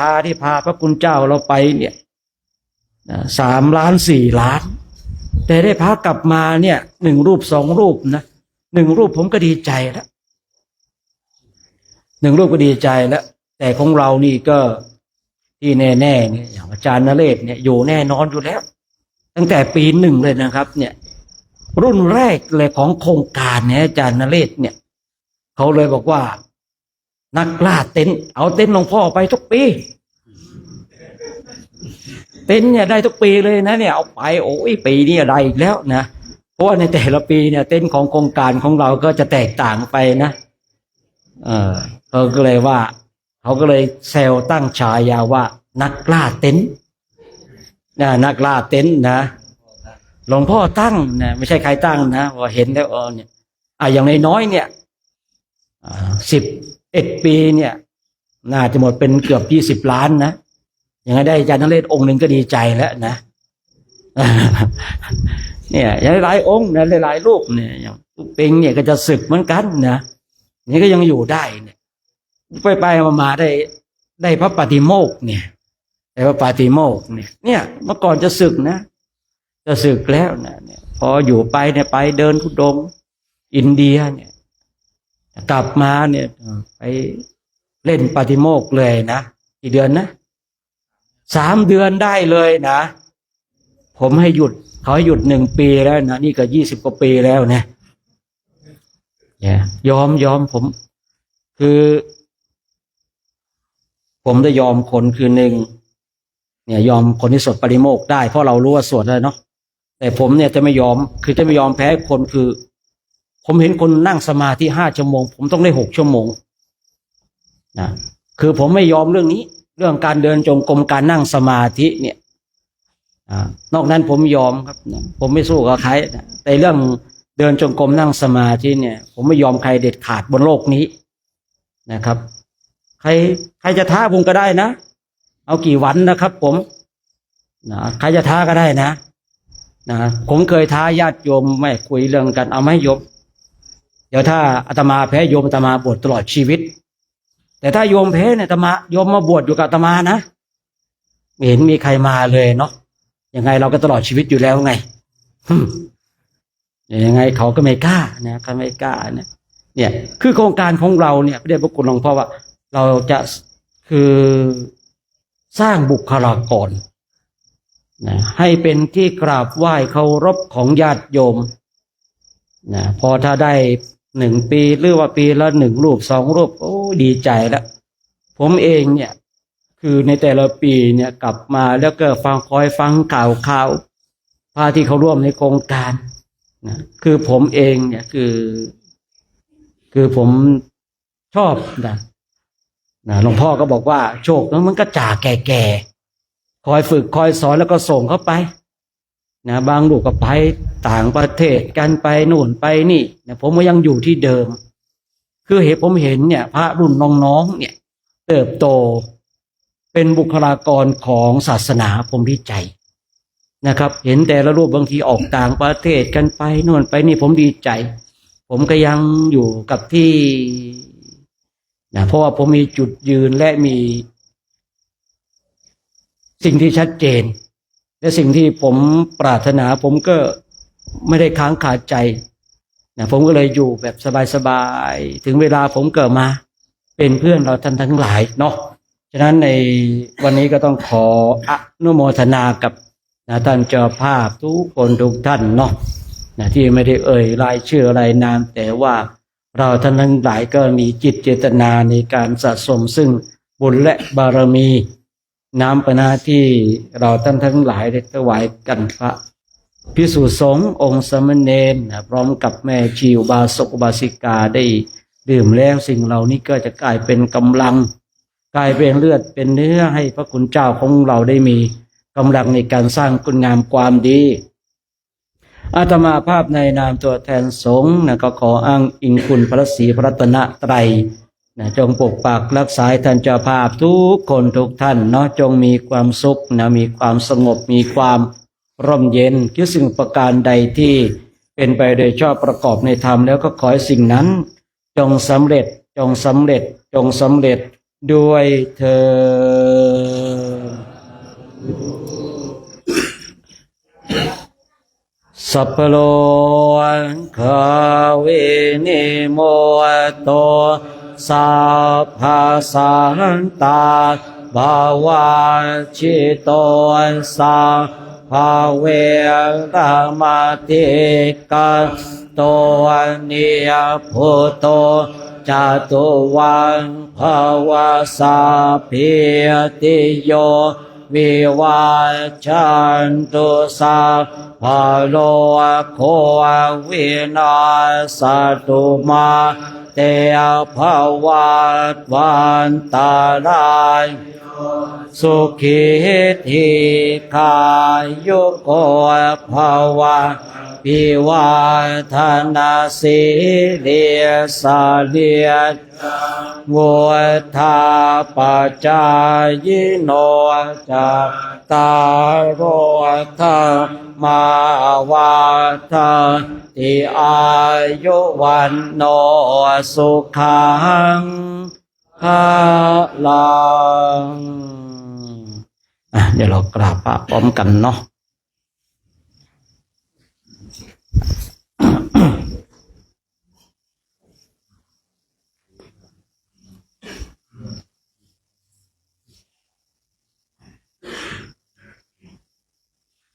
อะระหังสัมมาสัมพุทโธภะคะวาพุทธังภะคะวันตังอะภิวาเทมิสวากขาโตภะคะวะตาธัมโมธัมมังนามัสสามิสุปฏิปันโนภะคะวะโตสาวกสังโฆสังฆังนามามิมหัตถาปิโตคุณังอะหังวันทามิโคโรอุปัชฌาอาจาริยาคุณังอะหังวันทามิน้อมจิตน้อมใจกราบคุณครูบาอาจารย์พร้อมกัน3 ครั้งพร้อมแล้วกราบกราบกราบ